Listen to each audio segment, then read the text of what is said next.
Welcome to Pick Me Up, I'm Scared, the podcast. I'm your host, Madeline. And I'm your co-host, David.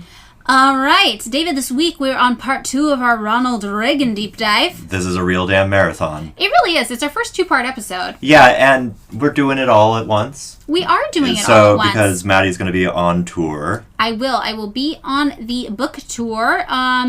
So by the time this airs, it will be Monday, January 22nd, and that means tonight, fake tonight, because for me it is January 14th.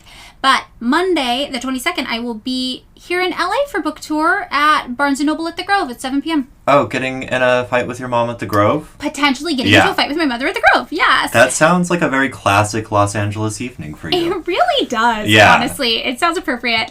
That will be for my book tour, of course. By this point, my book will be out, so you can get the audiobook. You can get the hardcover book. The hardcover books are pretty nice, I will say. They're cute. I like it. They are cute. My friend Lizzie took the pictures, and if you don't want my stupid face on your dust jacket, is that what's called? Dust jacket, yeah. Yeah. Yeah, you can remove it, and it just looks like a nice hardbound book. So on Wednesday the 24th, I will be in Portland, Oregon at Powell's, and on Thursday the 25th, I will be in Seattle at Elliott Bay Book Company. So I think that's it for housekeeping, except to plug the Patreon, which we must do because it is how we monetize our labor. Yes. So over on the Patreon, if you have not subscribed yet, there is a bonus episode that goes along with our 2-part deep dive on Ronald Reagan, and it is all about Nancy Reagan, and she is a really interesting character. You don't want to sleep on Nancy Reagan. These girls, you might want to sleep with Nancy Reagan. That, I think, might be the consensus over on Twitter. Yeah. So Nancy Reagan, she's got everything. Yeah. She's got gay besties. She's got bomb sloppy toppy skills. She's a thrift store queen. She's got a thrift store wardrobe. She's got a real hatred of minorities. She sounds great. She interesting. Hung out with Mr. T. She sat on Mr. T's lap. Yep. That is accurate. And she is a proud Nepo baby. Yeah. She really is. So she's an interesting character if you want to learn about the woman behind the man. She really was pulling the strings, I think. Yeah, she was president. She was president. Nancy Reagan was our president. You can head on over to our Patreon. It's $3 a month, and you can get that bonus episode and much more. I was thinking about our Patreon, actually, and one of the recent bonus episodes we did that I think was really interesting was when we did the episode on the Cult of the Great 11, which, by the way, I did this episode because my friend's uncle was like, I hear you like weird things. Do you know about this? And then recommended the book to me about the Cult of the Great 11. And I had never heard of it before. And I was like, oh, this is going to be interesting. We're just going to learn about this. But the bonus episode that goes along with that is us talking about occultism of the 1800s to the 1930s. Oh, yeah. And that one was pretty interesting. Yeah, that one's good. I might go back and re-listen to it, actually. Have fun. Yeah, I like to relearn things that I learned. Yeah. From myself, though. I will go back and read the transcripts. Oh, okay, that's nice. Yeah. Yeah, that's really nice. So, we are currently on episode 2 on our deep dive on Ronald Reagan. If you haven't listened to the first one, please go back 1 week and listen to part 1. And, as we mentioned in the first episode, Ronald Reagan... not a thought in his head. Not a thought in his head. He is a punk rock icon. Yep. Not for reasons you would think, though. This is when he comes into his punk rock notoriety. He really does, yeah. He becomes a staple of the punk youth movement, I would say. He's got a fan in famous New York hardcore legends, Murphy's Law. Yes. I like Reagan. He's the man. If he can't do it, no one can. Right. He's got some enemies in the Dead Kennedys, famously. Yeah. He's got a whole band, Reagan Youth. Yeah. Did we think of any more? They were the sons of Reagan. That's the line. I'm just going to Google, actually, Reagan punk songs. Let's see what we're forgetting here. I feel like the Vandals might be in there, but I don't... You know what? I like the Vandals. I think the Vandals are a very Fresno-style punk band. I don't know if that makes sense. Something about that style of, like, Epitaph Fat Records. Yes. I mean, they're before that, I guess. They are. The Vandals went way back. Actually, Drew, my partner who died, auditioned to be in the Vandals. That sounds like it might have been a better band. Probably would have. Okay, so I've got some punk tracks dedicated to Ronald Reagan. And I'm surprised we didn't think of these, honestly. I feel like such a fucking poser, man. Okay, we got DOA, Fucked Up Ronnie. Oh, yeah. They've got a couple. They got do. Reaganomics, right? Yeah. Yeah, this is... Okay, this is funny. Oh, I'm sorry, that's DRI. DRI. DOA, great band. DOA, yeah. So there actually is a fake SNL band called Crisis of Conformity that has a song called Fistfight in the Parking Lot, which was from 2010 with Fred Armisen thing, yeah. Yeah, that is listed on here, which they're really scraping the bottom of the barrel there. Okay, we have DRI now, Reaganomics, that's the one you were talking about. Great song. Direct Control, Ronnie's Dead. Oh, Wasted Youth, Reagan's In, yes. Yeah, no, how did we forget that? Suicidal Tendencies, I Shot the Devil, of course, like you said. Government Issue, Hey Ronnie. Dead Kennedys, Believe for Me. Cowboy Ronnie Comes to Town. Yeah. We've got Reagan Youth. Kind of their whole catalog. Yeah, really, I just think everything about Reagan Youth. And then, I don't like this band, but the Ramones. Bonzo Goes to Bitburg. Your Ramones thing, I've never got. Because, whatever. There's also just, the band Iron Reagan? They're in there, right? This was just a top 10 list. But okay. There is a Minutemen song called If Reagan Played Disco. I love the Minutemen. I know, me too. Yeah, they're so cute. Insurrection, Reagan's Crusade. I don't know this song, actually. Anyway, we got some good ones. So, yeah, Ronald Reagan, beloved punk icon. We're going to actually get into this starting around the years that punk broke. So, we're starting off 1994? Episode 2. 1976, David. At the Kansas City Republican Convention. Yes. This is now, I want to start off by saying, Reagan's second time running for president. The first one, though, I'm going to say didn't count. And he was governor of California for a while. Two mixed results. Yes, as we established in our last episode, he stopped being governor in 1975. And he was, for a short time, like a conservative radio guy. For a bit, which is always weird, because it's like, these guys are always such assholes. And of course, Reagan was one of these guys. Of course. I mean, he's a radio broadcast guy. We learned that in last episode. That's what he did fresh out of college. Yeah. He's a radio guy. I wish he would have stayed there. Could have stayed on radio. Yep. Okay, so 1976, David, we're at the Republican Convention. And in the meantime, Nixon has gotten himself involved in the Watergate scandal, which was nominally about illegal wiretapping, but so much more. Ford, his vice president, steps in as president after Nixon's impeachment. During the 1976 Republican primary, Reagan is animated by his deep criticism of Ford, but also really personal acrimony. Ford is said to have joked of Reagan that Governor Reagan doesn't dye his hair, it's just turning permanently orange. In the meantime, Reagan is also meeting with, Solzhenitsyn, though Ford, at Henry Kissinger's insistence, does not, because of course Henry Kissinger's don't upset the apple cart here. Right, Kissinger's our status quo guy, and if you don't know anything about Kissinger, we got a whole episode about it. We got a whole Kissinger episode about it that we just did that you should definitely check out. It's episode 95, Kissinger of Death. Oh. Yeah. This pisses off, of course, big old anti-communist Reagan. At the convention, some of Ford's operatives throw trash on the Texas delegation, all Reagan supporters, which... punk. I mean, it's kind of funny, though, because wasn't Reagan literally calling all his ops trash during the Berkeley Bloody Thursday thing? Yeah. It's, it seems like the Republicans were getting up to some dirty business over here. They really were. Yeah, this is very interesting. Largely because of the Kansas City Republican Convention was so divided, Ford receives the nomination, but it's a squeaker. Carter is elected president, and Reagan is well positioned for the 1980 campaign. However, he does give a speech in which he excoriates the challenges that confront us, the erosion of freedom that has taken place under Democrat rule in this country. Pause. We were just talking about this. The last time a Democrat had ruled in the White House was Johnson, 8 years before. Yeah, it's been almost a decade. Yeah. You can't really keep blaming him. The invasion of private rights, the controls and restrictions on the vitality of the great free economy that we enjoy. So this is the sort of neoliberal turn for Reagan. Well, I guess it happens as governor, in which he has gone full private enterprise, cut everything, privatize everything. Yes, it's also interesting that he points out the invasion of private rights, because we will note that when he was governor, he fired a bunch of people for being gay. Oh, yeah, that's right. That was that was early on, too. Yeah, so he's not really concerned, obviously, with private rights. Yeah. No, he's not. And during this, though, convention, when he was challenging the incumbent Gerald Ford, he was doing just like this scathing critique of his policies and his appointments after Nixon resigned.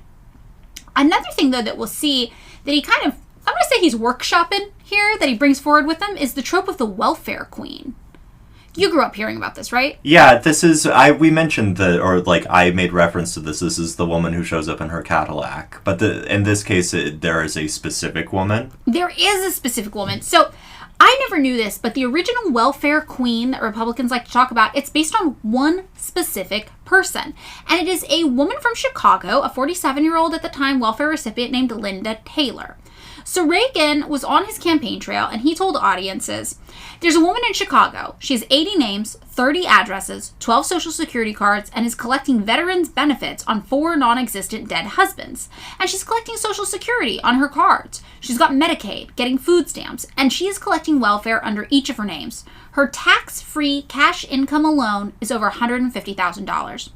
So this is something he is talking about on the campaign trail, and the welfare queen, the whole idea, the super, super racist idea, comes from this right now, this moment in time. And what this is based on, though, is an actual story. And as early as 1976, the New York Times is like, hey, Ronald Reagan's talking about this one woman, and actually this is not true. So the Times reported that welfare authorities in Illinois said Reagan was basing this anecdote on Miss Linda Taylor, who made local headlines as the welfare queen after details about her case were made public by State Senator Don A. Moore, who was a chairman of the committee that was investigating welfare abuses. He said, we figure she probably made between $100,000 to $150,000 during the year that we checked, but we could never be sure because the welfare department wouldn't cooperate with us.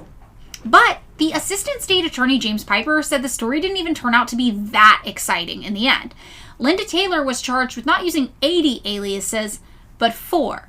And the actual amount she received from her fraud, alleged, $8,000. Poor Linda Taylor. Poor Linda Taylor. Can you imagine some asshole, what's his name, Don Moore? Yeah. Is trying to score some political points, and he starts just telling lies about you, and before you know it, Ronald fucking Reagan is talking about you in Kansas City. And it's this whole game of telephone. She's like, okay, fine, I scammed the government out of it $8,000. And they're like, she has 80 names. She has 30 addresses. She's making $150,000. How many fake dead husbands? Well, 4 of those. Did not a she lot. have? Not a lot. Oh, okay. You know. So this is really interesting. We talked about this in the first episode, like Ronald Reagan's relationship with the truth might be notional. Non-existent is another way of putting it. Non-existent, yes. Yeah, and, you know, this does not land back in 1976. He loses the nomination by 60 votes, and it's not his time. It's not his time to shine. But, like you mentioned, by 1980... everything's turning up Reagan. Everything's coming up Reagan for the 80s, baby. Yeah. Yeah, so 1980 comes around and Reagan, yes, runs for president again. And this time, he dominates the Republican primary elections. George Bush was his strongest opponent. See, he won an upset victory in the Iowa caucuses. But Reagan bounced back because he had this good debate showing against another Republican candidate, actually all the other Republican candidates, in New Hampshire. Originally, the debate was sponsored by this newspaper, and it was just supposed to be Reagan and Bush. But Reagan was like, how about I pay for the debate myself? Remember, he's a multi-millionaire. We're talking tens of millions of dollars from his acting career and his business ventures pertaining to his acting career. So, Reagan pays for the debate himself, and he invites all of the Republican presidential candidates to come. And apparently, this was not communicated to Bush. So, Bush shows up thinking he's doing a newspaper debate against Reagan. He gets there and he's like, who the fuck are all these people? What the fuck is going on? And Reagan's on stage and he grabs the microphone and he starts to explain the situation to Bush, and the moderator from the newspaper cuts his mic.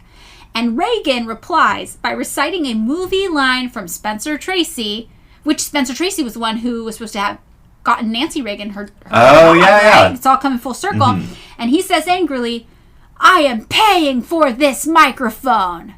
That is real fuck you behavior. It really is, but also it like points out how corrupt campaign financing is. Like, Yeah. why was this one candidate allowed to pay for this whole setup, and why is he paying for the microphone? That doesn't seem fair. I mean, I think that to me, the thing that's so fascinating is that he has perfected, or presumably his campaign has perfected, how to appeal to voters. Right? Yeah. Like, he's like, this is a WWE wrestling match. This is that kind of vibe. It's all image. It's all spectacle. And we talked about this when we were talking about his governorship. He had behavioral psychologists, helping him hone in exactly how to do this, how to appear folksy and likable to the average person. And he's really kind of crushing it by this point. He's got it all figured out. And Reagan, won New Hampshire and most of the other major primaries. A lot of people think because of how well he did in this debate.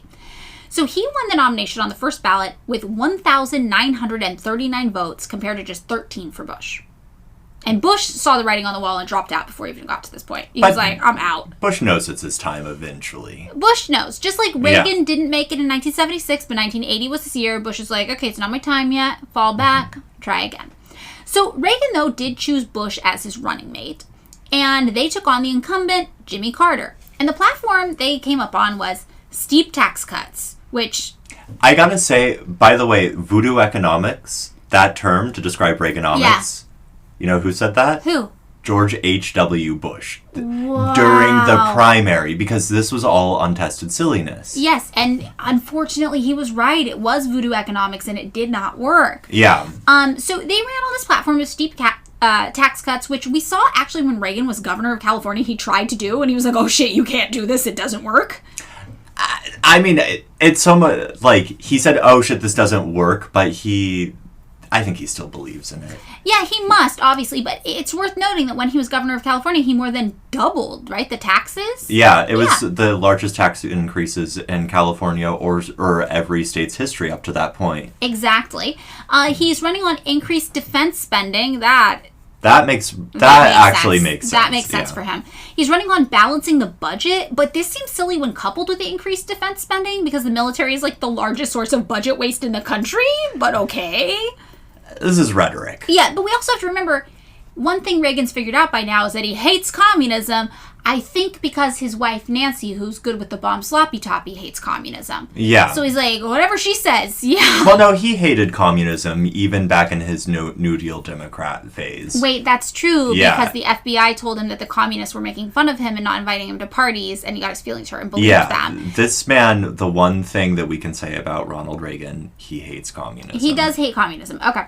So he also runs on a constitutional ban on abortion, which is hilarious because in California, he actually made it a lot easier for people to get abortions and contributed to like 1 million more people getting abortions while he was there. I still think the idea of the ticker with his face on it, counting the number of abortions, is a great idea. I mean, I really hate knowing that Ronald Reagan might be the reason why I so easily got an abortion in California. I mean, it's just shocking to me. It doesn't make sense. Don't get me wrong, I'm grateful. Thanks, Reagan. Reagan also, in doing this, defeated Carter with slightly more than half of the popular vote and won the Electoral College with 489 votes compared to Carter's 49. And that is how he officially becomes president. Landslide victory. So there's a theory. It is only a theory, but there is some evidence for it, and it is called the October surprise theory. So, Maddie, do you want to talk about the, Iranian hostage crisis? Yeah, okay, there's a lot to talk about here. And I want to say, actually, this is not a theory. It has since been proven. Oh, has it really? Oh, yeah, this is exciting. So, 1981, Reagan gets inaugurated, okay? And Reagan will be president from 1981 to 1989. And that's really the bulk of what we're going to be talking about in this episode. It's worth noting that Reagan is 70 when he takes office. Talk about gerontocracy begins here, I suppose. Yeah, it's not insignificant. He's 70 to 78 years old. He's lived a big life up until this point. So he comes in with his small government emphasis, and in his inaugural address, Reagan says the economic crisis in the 1970s was, quote, proportionate to the intervention intrusion in our lives that result from unnecessary and excessive growth of government. So this is something he's been harping on for the past 20 years or so. He's just like, the government's getting too big, and when the government gets too big, it takes away our personal freedoms. So he declared, quote, government is not the solution to our problems. Government is the problem. Okay, citation needed. I feel like most economists that I have read suggested that the problem with the government or with the economy in the 1970s was runaway speculative investment followed by the oil embargo. Yeah, and the oil embargo came from what? People trying to fight communism. Yeah. Yeah, so fighting communism has actually been kind of bad for the United States. So this is really a fascinating thing. And what this translates to is that he thinks social programs are luring families into dependence, or in short, that the poors are being lazy. Yeah. So this is really, like, to me, a classic Republican small government ideology. Yeah, and it goes back. I always say that, right, you hear a lot about, like, the party switching and all sorts of stuff, but, like, it does go back in a certain sense to, like, large business interests allied to yeoman farmers in, like, the founding of the Republican Party, which is this, like, kind of keep your hands off my shit vibe. Yeah, I also think it's really interesting that he's really running on this platform of small government, because we know, right, that he grew up, like, really into the New Deal, and a lot of people in his age saw the New Deal fix the broken economy. His dad got a damn job because of it. Yes, his dad got a New Deal job, and even at this stage in his life, he's like, fuck big government, but honestly, thank God for the New Deal getting my dad that job. So again, we talked about this in the last episode, where it's like, so you just care about your dad? You don't care about everybody's dads? I don't understand what's going on here. So whatever. A key thing that was going on right before he became president was the Iran hostage crisis. And this was a chief issue with the Carter presidency way before Reagan. It was Carter's failure to adequately deal with the Iran hostage crisis. And if you want a more detailed look into this, we have a whole episode, number 59, called And Iran So Far Away, about the U.S. involvement in Iran that you can listen to. But as a brief summary, David. So on November 4th, 1979, after 2 failed attempts, revolutionary student demonstrators loyal to Khomeini took over the U.S. Embassy in Tehran, demanding that the recently exiled Shah be returned to Iran to stand trial and that Iran's frozen assets be freed up.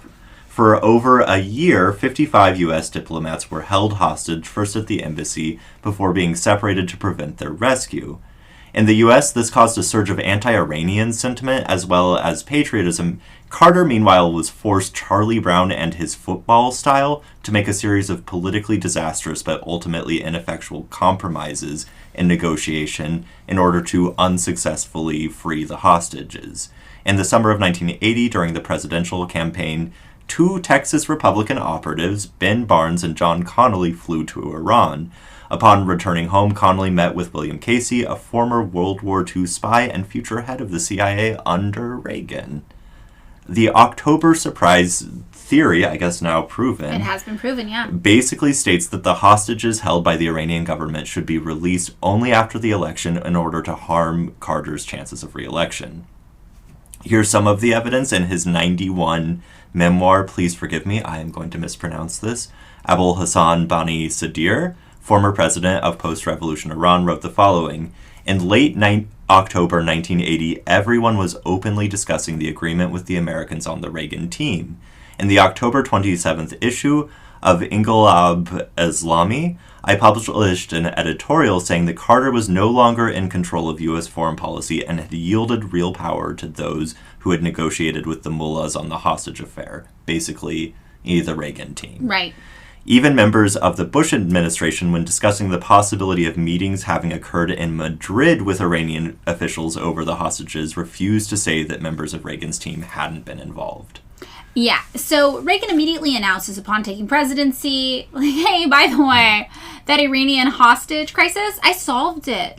And the timing was so convenient that, yeah, lots of people speculated he made a deal with Iran to prevent them from releasing the hostages prior to Election Day. But this was considered something of a conspiracy theory for many years until now we actually know that basically 2 members from Reagan's team just, like, went around, like, the Middle East and was like, hey, can you talk to these guys? Do you know these guys? We're looking for these guys. Until they actually found people who were able to set up conversations, and they were able to negotiate this and make it happen. Yeah, they're, like, I guess before it was proven, you can see there's, like, a member of, like, the French intelligence service who's like, yeah, I definitely knew about this. Yasser Arafat talks about knowing about it. Yeah. It's bananas. Yeah, and it's really well documented. And yes, it came out eventually that this really happened, and it was called the October Surprise. So this is the first major exciting thing that happens in Reagan's presidency. The second major exciting thing happens just like 2 months later. Someone tries to kill him.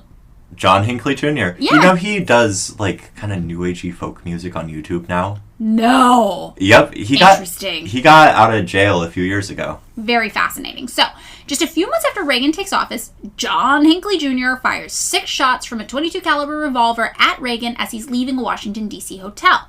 Hinckley famously said he did this to impress the actress Jodie Foster. And Jodie Foster at the time was like 18 or something. She's just like, what the fuck? So this guy just watched Taxi Driver and was like, I like Jodie Foster, and I bet she'd be really impressed if I killed Ronald Reagan.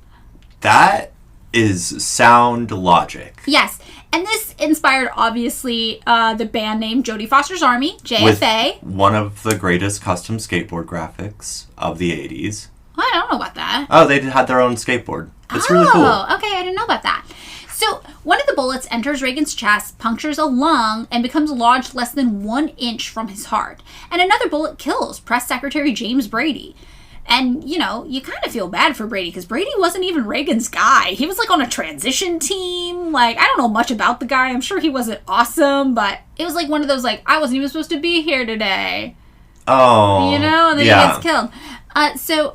You know, whatever. I'm sure he's not a good dude either. Mm-hmm. Who knows? So Reagan is taken to Washington University Hospital for emergency surgery, and as he's taken into the operating room, he's reported to have joked, I hope you're all Republicans, to the team. Which I'm just like, what the fuck? You gotta get every now and again. He's shticky. He's shticky. But, like, I mean, I don't know if I could even be shticky if I'd just been shot. Yeah, I mean, I don't even know, like, if I was, like, about to save this guy's life, and he was like, I hope you're all Republicans, hi, I'd be like, I really hate you now. So he was released 12 days later, and he made a series of carefully staged public appearances that were designed to make the public think he was recovering really quickly, right? Like, perk of having an actor as a president. But, in fact, he was actually seriously weakened for months, and his workload was really diminished. After the shooting, he reportedly told Nancy, honey, I forgot to duck. So, this guy's got jokes. He's shticky. I mean,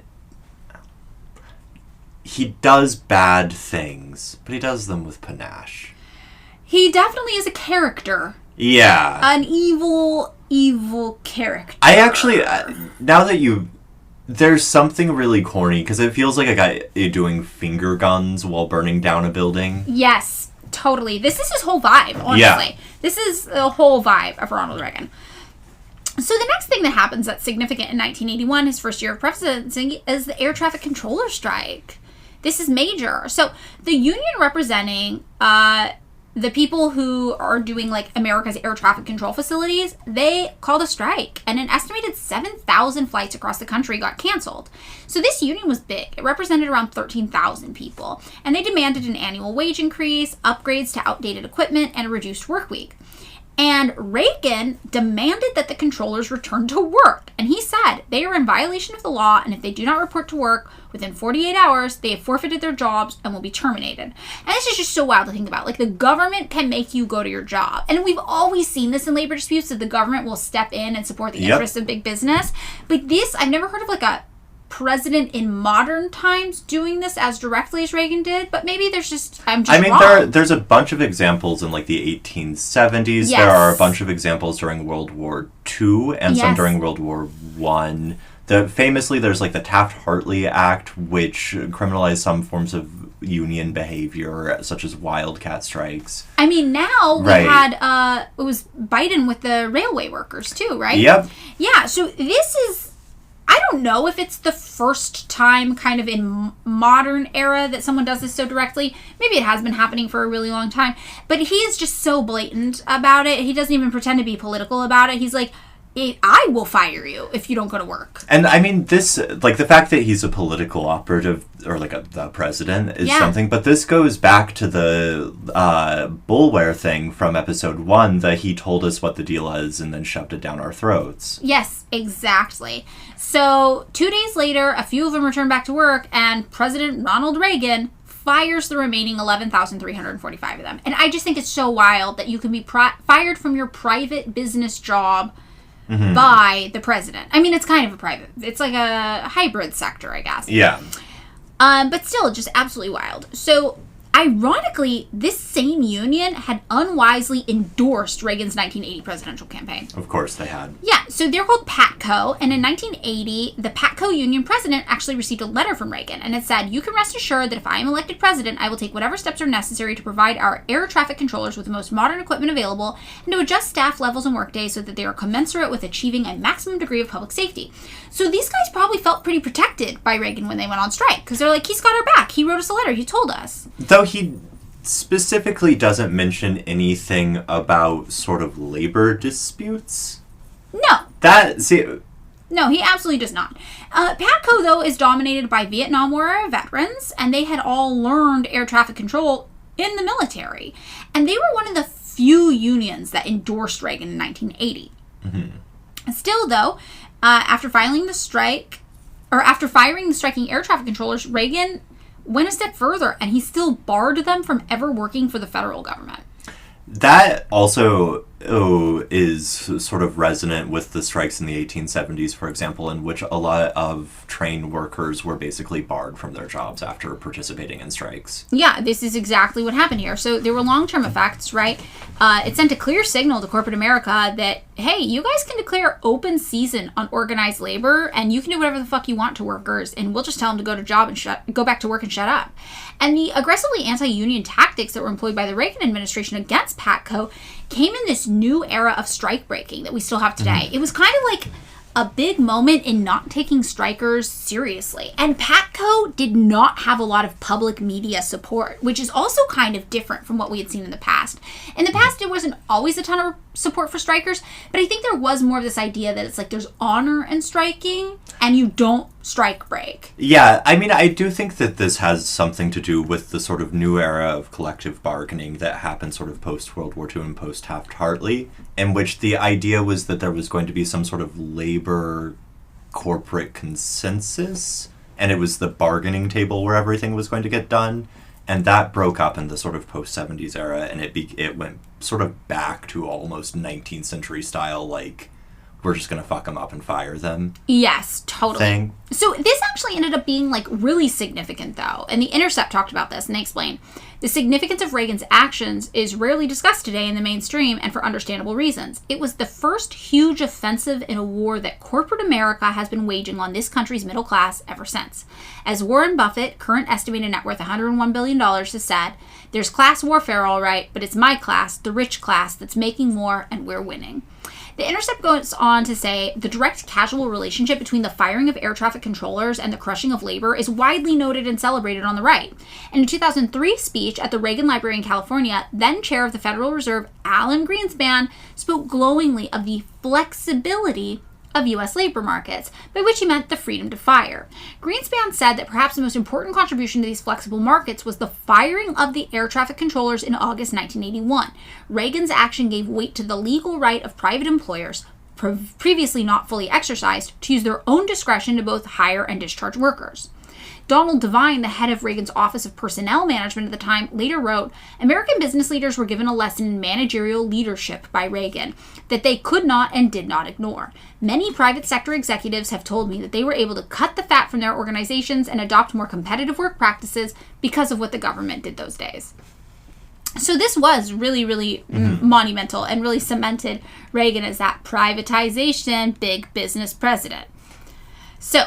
And also, I do think goes back to the sort of Bulware GE days. Yeah. Right? Like, it feels like this is everything coming full circle, and he's pulling things out of the tool bag. He really is. And when we talk about his governorship, I wouldn't say that it was successful, but I wouldn't say it was successful on two fronts. It wasn't good for Californians, definitely. We saw that. Yeah. But also, he was not able to, like, actualize his maximum evilness because of his incompetence. Yeah. But by this point, he has learned more, and he has more resources, and I think he's slightly more competent from a legislative position, or an executive power position, and he's able to do more of the shit he believes in. And the shit he believes in is bad. Yeah. Which we've seen, because he had that whole crash course in right-wing politics, in his GE days, and since meeting Nancy Reagan. That same year, he also made history by appointing Sandra Day O'Connor as the first woman to the U.S. Supreme Court. And she's kind of interesting. So she was 51 years old when she was appointed, and she served for 24 years. And at the time, she was considered a moderate conservative. But the court over time moved further and further right, and that made her look super liberal. So what we ended up seeing is that Sandra Day O'Connor became like a benchmark for the Overton window. How's it? So the Overton window is obviously like what's acceptable in politics to talk about, and it shifts over time. And because Sandra Day O'Connor in Reagan's era was a conservative, as we see since 1980, what's considered acceptable to do as a conservative has become more and more and more extremely right. Like, our right wing is moving more and more and more right. And as that happened, Sandra Day O'Connor stayed in the same place. And the right moved far past her. And then she ended up looking left. So now when we look at today's Democrats, and we're like, what the fuck are these? There's nothing even vaguely left about them. They're where Sandra Day O'Connor is, who back in Reagan's day was a moderate conservative. Yep. So I think that that's really interesting. And I think there's like also something interesting about this that we'll talk about in a little bit. But another great example of this is that Reagan actually at one point during his presidency called Israel and was like, you need to knock it the fuck off. You are murdering civilians and you need to stop. And this is a huge wake-up call when we look at Biden today. Biden is right of Ronald Reagan on Israel. How much money did Biden give to Israel? So $14 billion? I mean, I'm not sure right now. Yeah. It just keeps growing. But we also have, we did our episode on Israel, and it's just like all of these endless ways to bypass needing congressional approval because there's these built-in ways to just give Israel money. So I think there's some interesting things when we talk about Ronald Reagan being the devil, which he is, but then we compare him to mainstream political practice today. That's like, when you have Democrats right of Ronald Reagan, and we're being told these are the viable candidates for us to choose from. Yeah, I mean, I said, this is off topic. I told my aunt today, because she was trying to push me to vote for Biden, but I said that I don't know how the lesser of two evils is genocide. Right. That is evil. Yeah. That is just evil through and through. And I actually am really kind of invigorated to see a lot of, like, the thing about third-party candidacy is that it hasn't seemed viable in the past. I mean, we're lucky we live in California. Like, we can kind of vote for whoever we want. Yeah. The Democrats are our worst-case scenario. Yeah. Here in a lot of ways, not for our governorship, obviously. We've had a lot of Republican governorship, but a lot for, like, local leadership in the major city centers where we live, etc. But it is inspiring, because I feel like for the first time, we're in a position where a lot of people are inspired to vote third-party for the first time. Yeah. And this is a relatively new position in my lifetime. It's never seemed viable for third-party candidates to actually get traction, except for right now, because you have everybody looking and being like, I'm not going to vote for Genocide Joe. Like, I can't fucking do. He's got a nickname. His nickname's Genocide Joe. How do you vote for that? Like, Jesus fucking Christ, you know? So it is interesting, but we see it's like, oh, this is, our Overton window is shifting so far right that, yeah, our supposedly quote-unquote left option is right of Ronald Reagan. Like, yeah, the Supreme Court moved right of Ronald Reagan's appointee. And I think that should be sobering to us as like a wake-up call. So whatever. So the next thing after all of this that Biden tackles is Reaganomics. And this is the big one. This is... Yeah. I would say the two biggest things to take from Reagan's presidency are the Reagan Doctrine, which we'll get into, and Reaganomics. Yeah. AKA voodoo economics, right? So, Reagan had campaigned on this series of economic plans. And this is what we refer to when we talk about Reaganomics. And it was tax cuts for the rich, like we said, increases in military spending, reductions in social programs, and moves to liberalize and deregulate business. And this is the trickle-down economics? This is also, yes, something called trickle-down economics, because the way he explained it, the tax cuts to the wealthy are just going to trickle down to the poor because the rich are just going to spend so much more money. It's going to make, like, jobs and shit for you guys or whatever you need. I feel like this is one of his poorer marketing things, because trickle down just makes me think a rich guy is peeing on me. That's what everybody thinks. We all think it's a rich guy pissing on us, and it is right. It is too accurate, yes. So within weeks of becoming president, Reagan asks Congress to cut marginal tax rates. And for anybody who doesn't know, marginal tax rates has to do with the extra amount. There's like a base tax rate, and then if your income goes higher, for every amount of money higher, you get an extra percent you pay. So that's what we mean when we talk about marginal tax rates. So they affect usually wealthier people. Yeah. So Reagan asks Congress to cut marginal tax rates over the next 3 years by 30%, which is massive, and to trim the budget for the coming year by $41 billion. He actually ends up succeeding in getting a 25% tax cut and $38 billion in budget cuts by the time this plan made it out of Congress, which is massive. And some people think it might actually be because he was shot. Oh, this is, the thing about, some people think that Henry VIII went all with the murdering because he fell off his horse and had, like, a disease after it. Oh, really? Yeah. No. So this is Ronald Reagan's falling off a horse. Well, some people think actually that Congress approved this because they were like, look, the president's just been shot and public confidence is really low and we need a win to keep the country together. Wait, they're saying that they're like, this is Ronald Reagan's, like, 9/11, where he's like, oh my God, I'm so popular now, I can get whatever I want passed. Yes, okay. This is the theory people have. And the budget cuts received this huge media attention. But the reality is they targeted only a relatively small percent of federal spending. Can you guess what? It's going to be social welfare programs. Yeah, it's going to be like our entire social safety net, basically. So, in 1981 and 1982, this, yes, amounted to more than $22 billion in cuts out of the $38 billion in cuts total. $22 billion of that was just social welfare programs. So, yeah, basically all the programs that helped poor Americans live better lives. All the stuff that was part of those, like, New Deal initiatives and the war on poverty that followed, that people like Reagan's dad had benefited from. That people like Reagan had benefited from growing up poor. He is leaving his dad drunk out in the snow. He is. He is not pulling him inside by the feet so he doesn't freeze. One study found that the average American family receiving government assistance prior to Reagan's first year in office brought home $609 per month. With Reagan's changes, this dropped down to $554, but they also lost Medicaid eligibility.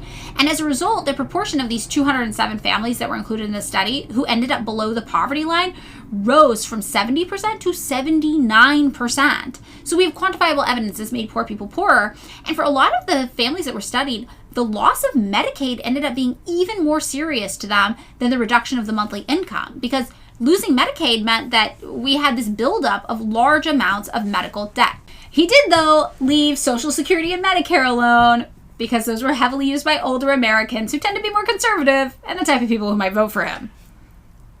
Giving good things to your friends. That's what he's about. Helping your buddies out. Meanwhile, Reagan was also, though, increasing spending on the military by, like, a lot. Like, he increased defense spending by 35% to achieve something that he called peace through strength in his desire to fight communism, which he's been, like, obsessed with his whole life. And I always say the military budget is the reason why we can't have nice things, and anybody who's looked at the military budget... No, you look at it when it's, like, on a pie chart or whatever, and it's always just like, oh, come the fuck on. It takes up so much. It takes up so much. Like, our military budget is bigger than the next 10 biggest military budgets in the world combined. It also is, like, over $1 trillion, and when you look at the cost to do things like end hunger in the United States, and homelessness in the United States, we're talking about figures of $20 to $25 billion a year. These could easily come from the military budget. It's less than a 1% reduction.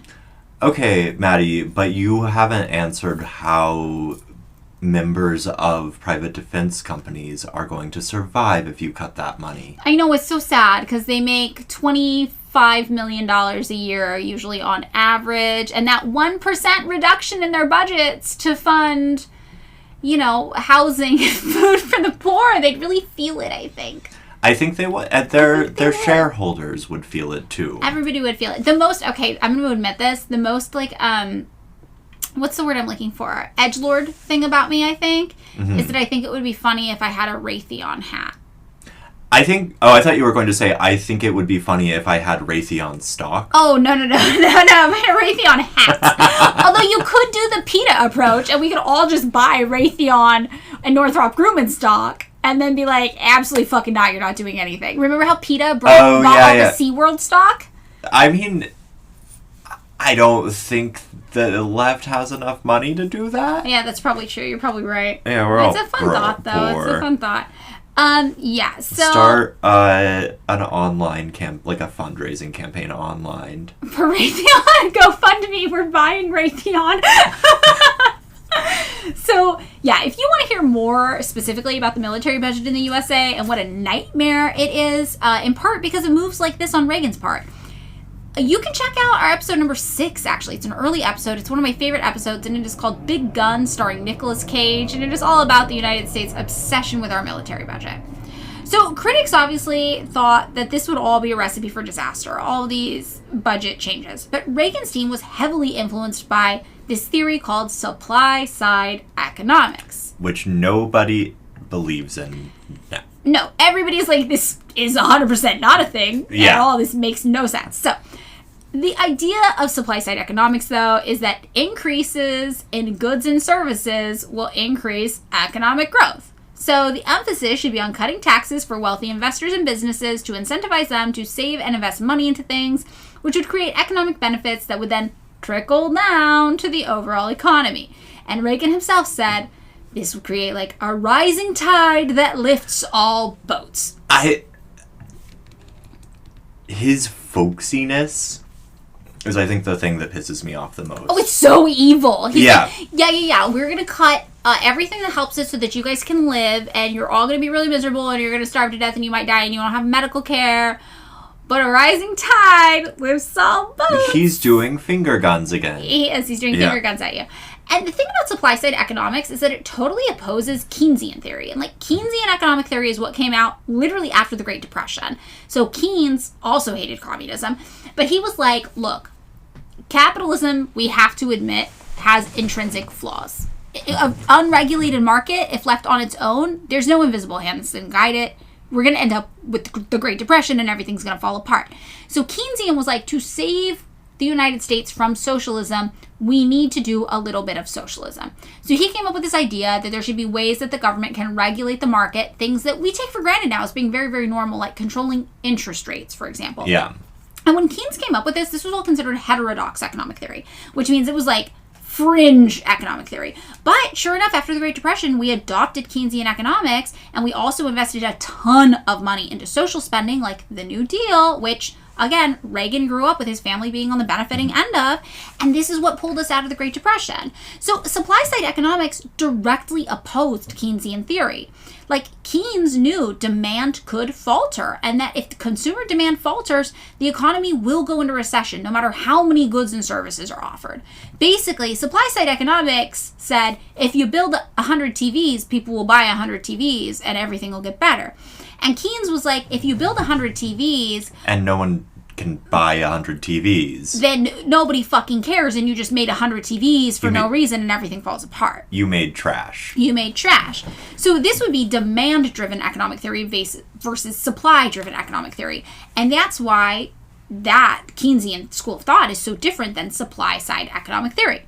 So this was a major issue. And part of Reaganomics also included an emphasis on smaller government, meaning deregulation. And remember, Keynes was like, no, we have to regulate capitalism, because if you deregulate everything, it just creates disasters like the Great Depression. But Reagan wanted to curb the growth of government regulations because he's like, it's curbing private industry and it's hurting business. So this is kind of just like a recipe for subpar products and services on the marketplace. But Reagan then started to reverse all these regulations anyway. Things designed to, for example, limit air pollution, protect the public from carcinogens and hazardous waste, oversee nuclear power plants. That doesn't sound dangerous. Just remove all the regulations. Overseeing nuclear power plants. I really love the devil may care attitude that he's taking to this. It's a just real skipping towards hell. Yeah, he really is. He's like, la la la la la, slashed. But thankfully, he didn't get far in this because labor unions, consumer advocacy groups, and just like concerned citizens got enough congressional support to launch a tax in court. And this actually had to cause the Reagan administration to retreat from a lot of these goals of, cutting government regulations, thankfully. Though a lot of deregulation efforts still did, pass through. So Reagan does all this, and what comes next is something called the Reagan recession. So Reagan's plans did not cut the deficit like we saw in California. It actually increased it. The 1982 budget deficit was $113 billion, more than $30 billion higher than when Carter had left office. Unemployment also had risen to 11%, and Reagan was often picketed when he campaigned for Republican candidates come the 1982 midterm elections. That makes sense. So this is like a year later. He is not popular. The GDP shrank by 2.5%, 6 million more Americans fell into poverty, and finally Reagan got a little flexible and stopped indulging the supply-side economic theory with as much adhesion. For example, he stopped focusing on balancing the budget. He supported the Tax Equity and Fiscal Responsibility Act, which was a measure presented as a tax reform bill, but it actually was just a tax increase, because like he saw in California, tax increase helped keep the economy from faltering. By 1983, Reagan had an approval rate of just 35%.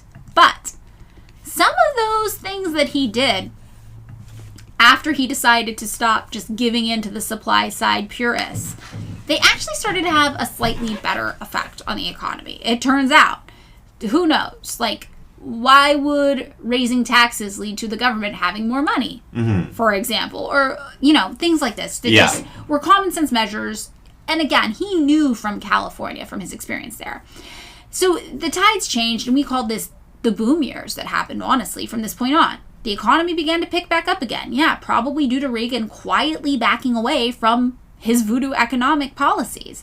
Reagan teamed up with House Speaker Tip O'Neill to bring spiraling Social Security costs under control, which was maybe good. He appointed a commission that was headed by Alan Greenspan, and O'Neill and Senate Leader Baker had appointees, and they all came up with this monumental compromise that raised the retirement age a little, and also raised payroll taxes and taxed the benefits of high-end recipients for the very first time.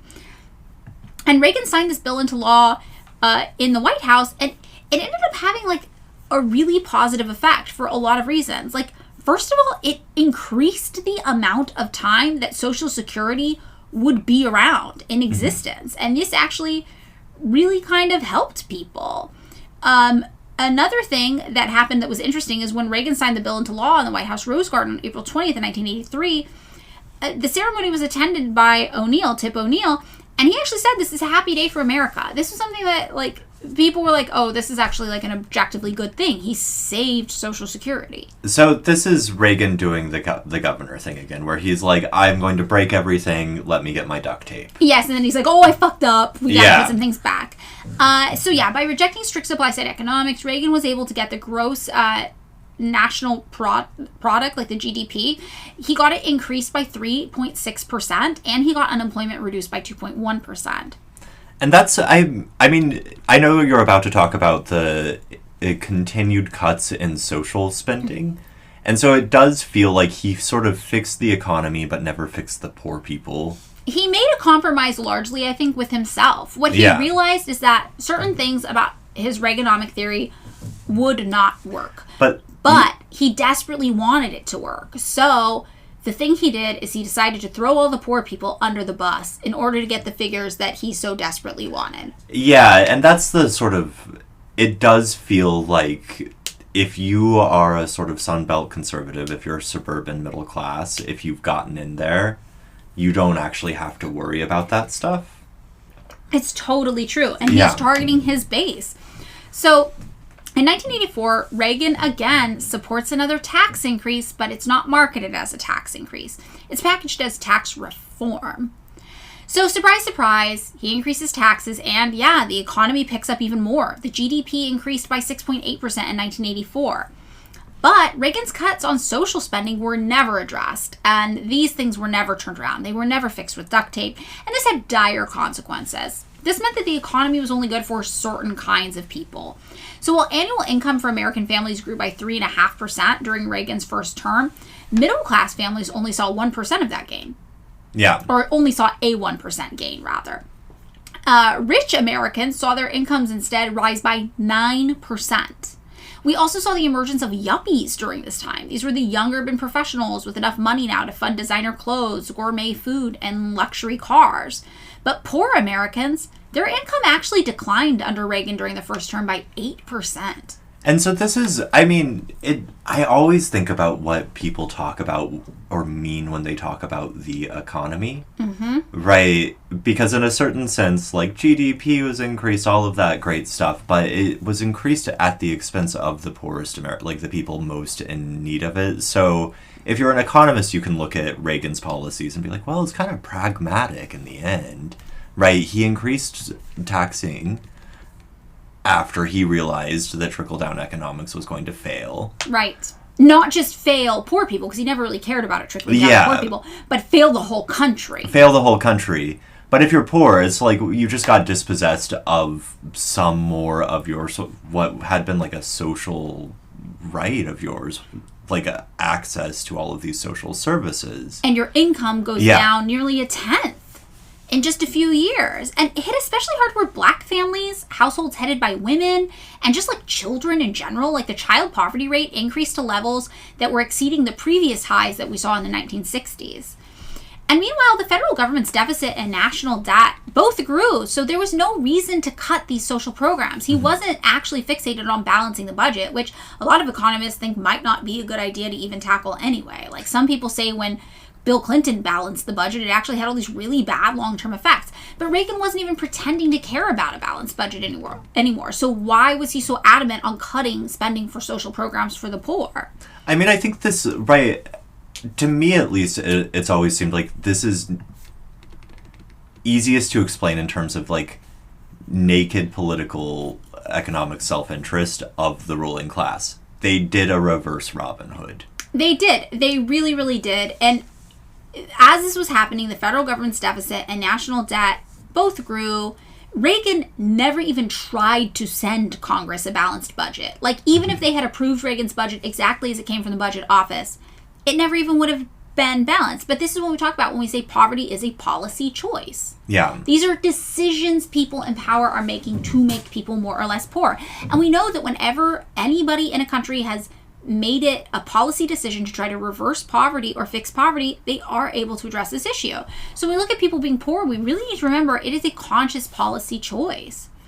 So 1985 carried on this boom period for certain kinds of Americans. It started a period where the GDP grew at least 2.7% every year until 1989. Unemployment over Reagan's second term fell nearly 2%, and inflation stabilized and interest rates remained low. The stock market also grew exponentially, and real estate, tech, financial, and retail sectors all grew rapidly. The marginal tax rate, though, remember that thing that affects how rich people get taxed? That had been 70% when Reagan took office. And by 1985, it had been reduced to just 28%. So this means the lower that percent is, the less money rich people are paying in taxes. And during this time, the wealthiest Americans and corporations benefited the most from economic expansion. And the gap here really started to widen between the richest Americans and the middle class. So when we talk about income inequality today, we can trace it back to this. It existed before, but it really becoming exacerbated to unprecedented levels. Yeah. That's all Reagan, baby. He did this. Imagine right now thinking about having a marginal tax rate of 70%.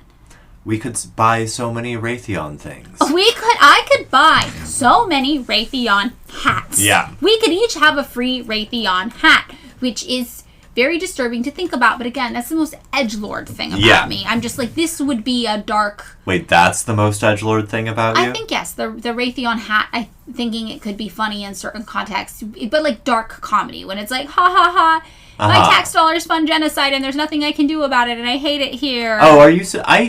I think if that's how you want to put it, they should send us all hats. Right? It's the least they could do. It's like our tax or our stock dividends. It's the dividend on the murdering people in other countries with our tax dollars that none of us got to vote on, that none of us actually want to happen. Yes. Very, very disturbing. So Tax Reform Act comes around in 1986. And faced with growing budget deficits and national debt, which, remember, probably isn't actually a problem except for that the administration campaigned on reducing those things, the administration decides to raise taxes in 1982, like we talked about, in 1984.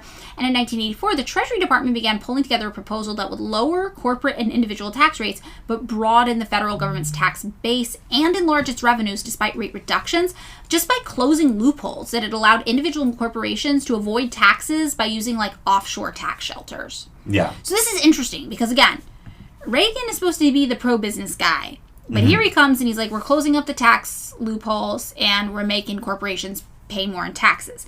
It wasn't really something that people associated with Reagan's pro-business platform, you know? But it seems like maybe the reality of his theory's failures really hit him while he was in office, and he was forced to make some concessions so the whole country didn't fall apart, and this is what he landed on.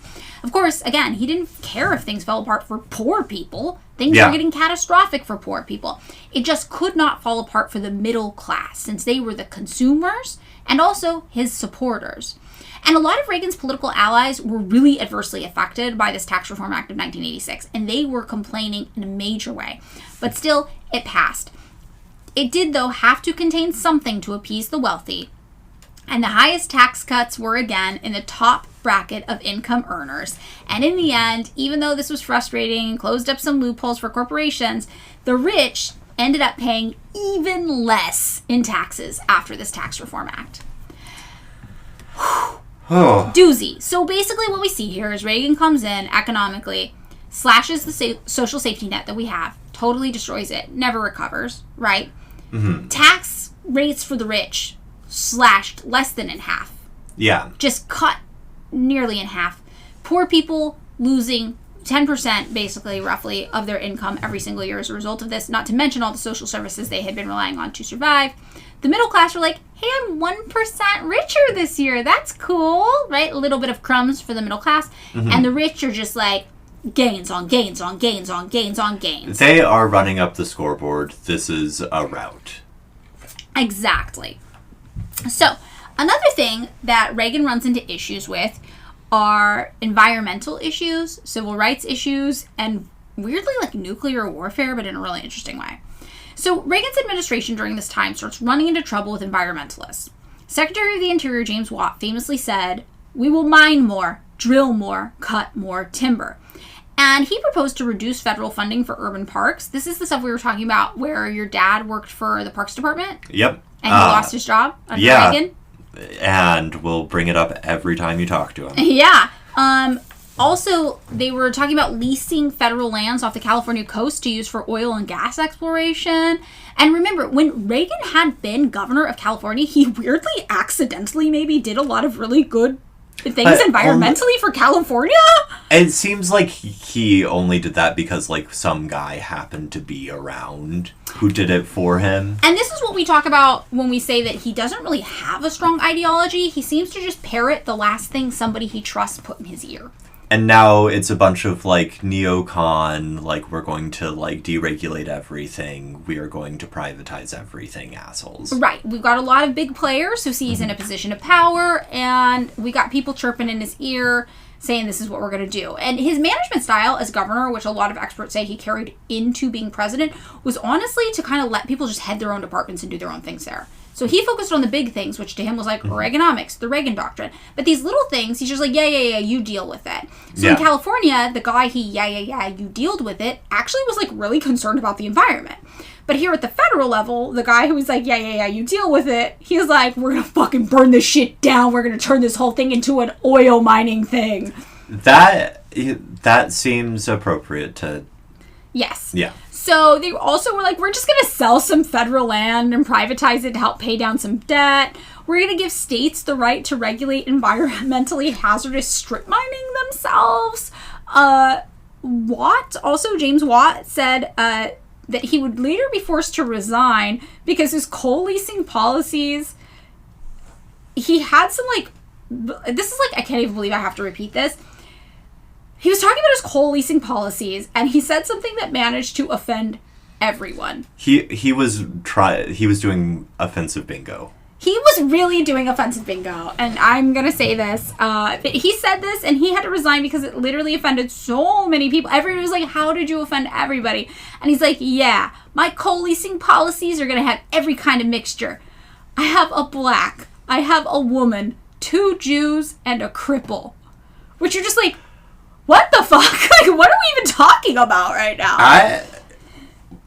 This is about co-leasing? Yeah. It's real weird. And everybody was offended by this. And it's pretty wild to me that you were so offensive that you had to resign from Ronald Reagan's administration.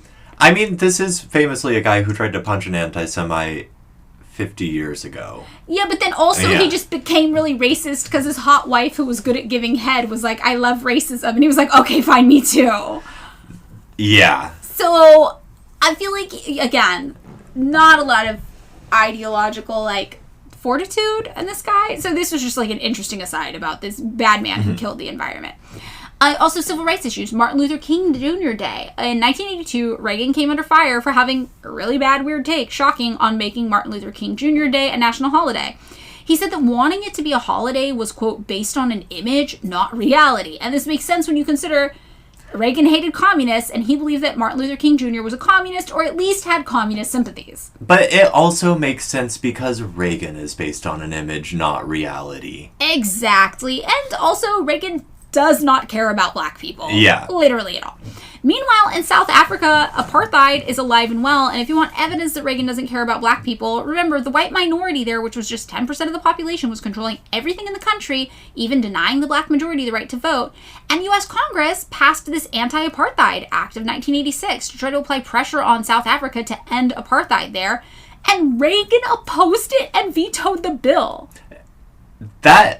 He was like, I love apartheid in South Africa. I mean, do more of it. Sense in the sense that, like, presumably international business interests and thereby American business interests would have been hurt in his view. Well, yeah. So, but Congress was like, absolutely not. We're overriding that veto. This is bad and fucked up. And this just makes me think about the influence of the overt racism of Nancy's family. Like, I don't even think it occurred to him that this would be a bad thing. Like, the apartheid would have been, like, he would have been like, that seems natural. Yeah, exactly. Yeah. All from the influence of Nancy's family. There's also this interesting thing about Reagan and nuclear warfare. Some people call this Reagan's secret war, but it turns out that Reagan, like, really hated nuclear weapons. Do you know about this? No, what? I had never heard of this. So, March 23, 1982, Reagan travels from the White House to New York City to address 1,000 people at the National Conference on Christians and Jews, where Henry Kissinger presented him with the gold medal for courageous leadership in government, civil, and human affairs. Real winning combo we got there. There, he announces that he thinks the best way to move forward with foreign policy is to just totally eliminate nuclear weapons. And remember, Kissinger had written a lot about nuclear weapons. Yeah. And at first he was like, we need a lot of nuclear weapons. And then he was like, maybe we could cool it on the nuclear weapons. And now Reagan's showing up and he's like, I think we should not have any nuclear weapons. And everybody was kind of shocked by this. Because they're like, what? This is like kind of out of left field. Nobody's thought this was a viable kind of policy, but it kind of matches his supply side theory. If he's thinking like everything comes down to the supply, you stop the supply, you stop whatever the thing is. You increase the supply, you increase whatever the thing is, which again, a theory we've shown does not work. But he was like supply side economicsing nuclear war. He's like, we get rid of the nukes, there can be no nuclear war. It's kind of a silly thing to say. Yeah. But he doesn't just say it that one time. During his presidency, he actually references this idea more than 150 times. And this leads a bunch of people to be like, Reagan must be fighting a secret war against nuclear weapons in general, like as a concept, and nobody is taking this seriously, and it's just a thing that keeps popping up. But, like, okay, here's the question. I mean, I know he met with Gorbachev a bunch of times, and there were some, like, gestures towards détente, but also evil empire stuff. Yes. What did he actually do? Well, what he actually did. That's excellent transition into the Cold War. Yeah. Let's talk about that. So, the policy in the Cold War up to this point was try not to piss anybody off too much, because we'll all just end up nuking each other. Yeah, and Kissinger had been he said he was doing realpolitik, but he was basically just like, there are 5 diplomats, those are the only ones who matter, and I want to be one of them. Yes. And also Kissinger was like, at a certain point, we can't be sure we would win the nuclear war. Yeah. So, whatever. May 1982. Reagan goes public with this assessment of the Soviet systemic weakness, which is just like, oh shit. Reagan's not just like, we're appeasing, it's neutral, it's fine, nobody's getting blown up. He's like, you know what? Fuck the Soviets. We're turning up the temperature. Yeah, he's like, I think their shit's all whack anyway. And he's speaking to his alma mater, Eureka College, and he declares that the Soviet Empire was faltering because rigid centralized control has destroyed incentives for innovation, efficiency, and individual achievement. The next month, he said the Soviet Union was gripped by a great revolutionary crisis and that Marxist-Leninism would be left on the ash heap of history. Reagan then vowed to end the Cold War by winning it. Which is just like, what? Nobody had brought this concept to the Cold War before. It was a Cold War. He did, well. We'll get into that. Yeah. But according to Margaret Thatcher, he did. Yeah. So this was not a new concept necessarily to Reagan, though. Back in 1977, he said his solution to the Cold War was we win and they lose. Which is folksy and funny to say, but I don't think anybody ever actually thought he meant that. I think it's the sort of thing that appeals both to sort of like American patriotism and like military flag-waving bullshit, right? Like, it makes you feel good if you like America. Yeah. But for the United States, like for the past 40 years, like you said, the West had been following a policy of containment, détente, and accommodation. And Reagan now is totally going against all this, and he's going on the offensive. Instead of trying to play nice with the communists, he's like, no, we're going to fight them head on. And this gets really shocking for the rest of the world. And in late 1981, he had said, the West won't contain communism. It will transcend communism.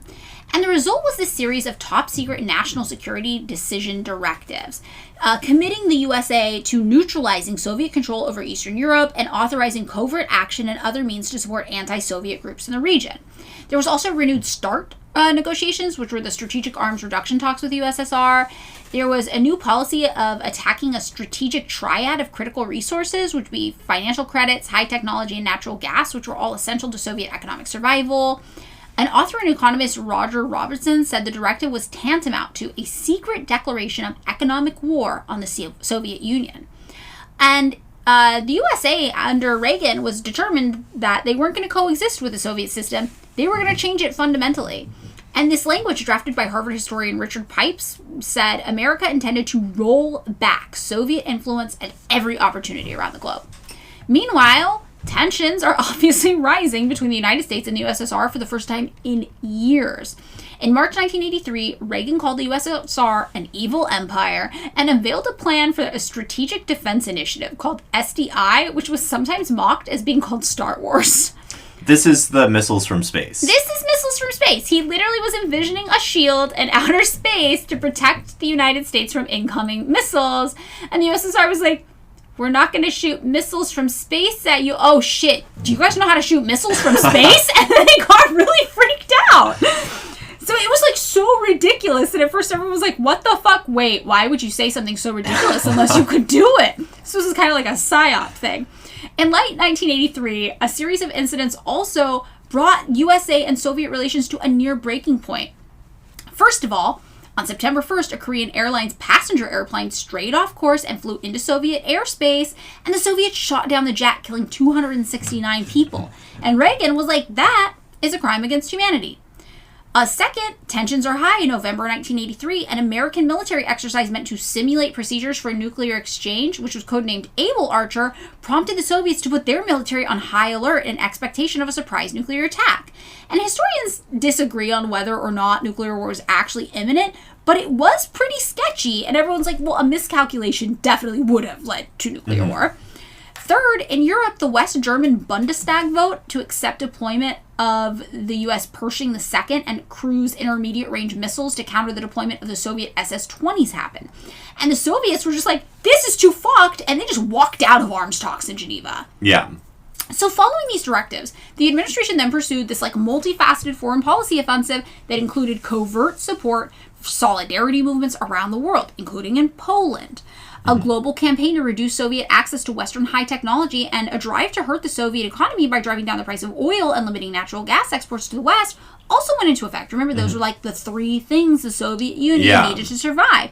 And they were we are going to continue to support any anti-communist forces around the globe. And this included in places like Afghanistan, Nicaragua, Angola, and Cambodia, which we'll get into when we talk about the Reagan Doctrine. So in June 1987, Reagan stood before the Brandenburg Gate of the Berlin Wall and famously told Gorbachev, Mr. Gorbachev, tear down this wall. And this was major.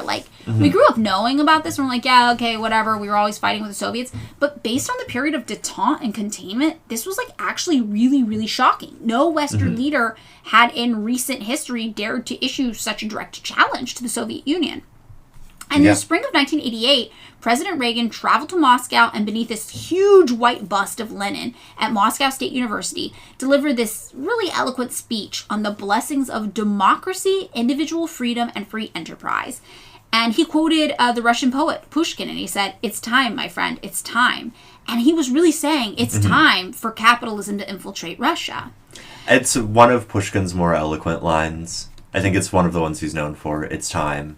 Yeah. Yeah.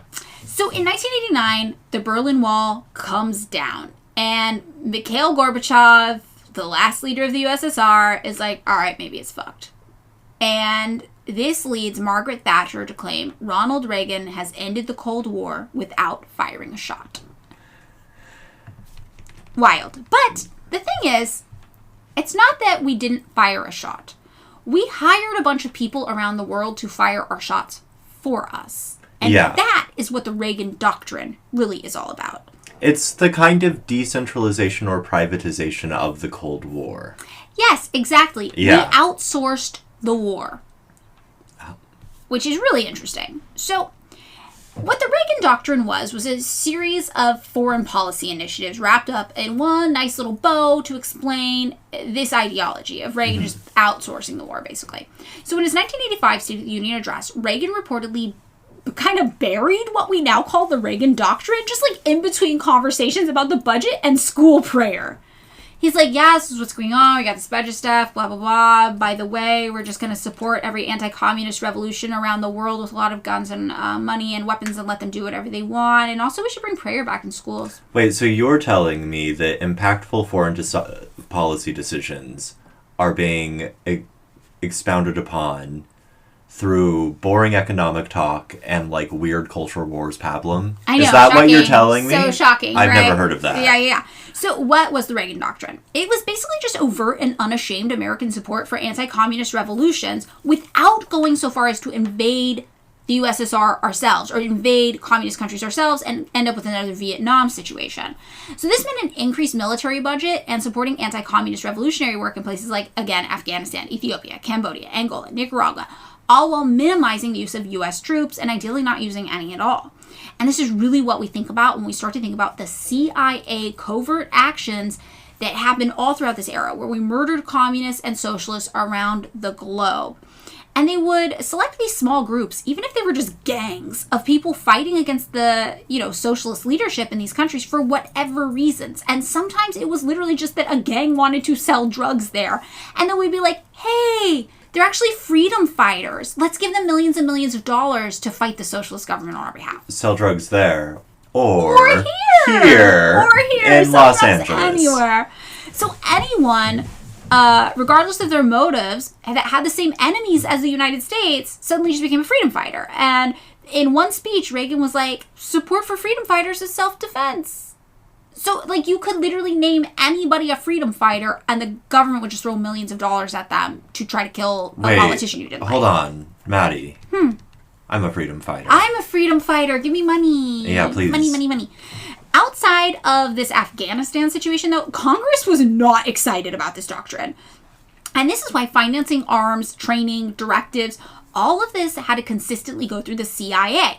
And because they couldn't get congressional funding approval a lot of times, they had to get really creative with where their money came from, which led to a lot of the more sketchy shit we think of the CIA doing throughout the 80s.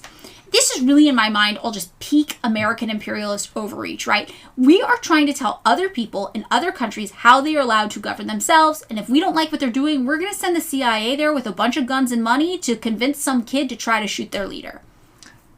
That seems like a really cogent and effective foreign policy. I mean, it actually is. Unfortunately, it ended up being highly effective and cost effective. So let's talk about some of these places and what exactly went down there under the Reagan doctrine. So the first thing to talk about is Saudi Arabia. And Saudi Arabia isn't going to be like the other places we talk about here. Saudi Arabia was actually our ally in this. So they had this major commitment in supporting everything Reagan wanted to accomplish internationally in regard to U.S. foreign policy. Like, Saudi Arabia had been interested in fighting communism since the 70s. They were weaning Egypt off of USSR influence. They were donating tens of millions of dollars and arms to the Yemen Arab Republic, who was fighting against the Marxist-Leninist People's Democratic Republic of Yemen. They give Somalia $200 million to lure them into Western interests and away from Soviet influence. They even eventually paved the way for the United States to have access to naval bases in the Indian Ocean. So they've really been a partner with the U.S. in all of this going back decades. And Reagan is like, let's capitalize on this. Let's build up the alliance. So in 1981, the Saudis turned to the Reagan administration to safeguard their orders of advanced weapons from congressional interdiction at the hands of the Israel lobby. They're running into some issues and they're like, hey, we bought some weapons for you guys. Reagan administration, can you just like help push this through? Because the Israel lobby's like, mad we're buying all these weapons. Ugh. And the new Secretary of Defense, Caspar Weinberger, came from Bechtel, a massive construction company with major interests in Saudi Arabia. So he's like, hey, buds, I'm here to help. After only 2 weeks in office, Weinberger announced that the administration wanted to do everything it could to strengthen Saudi defenses in the wake of the Shah's fall in Iran. And again, to understand what this really means, check out our episode on Iran, number 59. But the United States had our hands all over the situation, too. Basically, to sum it up, the United States has supported a coup there to overthrow a democratically elected socialist leader. And instead, they propped up the Shah in his place, who was notoriously hated by the people in Iran. He was noted for being extremely cruel and dictatorial. He was an arm of U.S. imperial power, and finally the Iranians had enough and they overthrew him.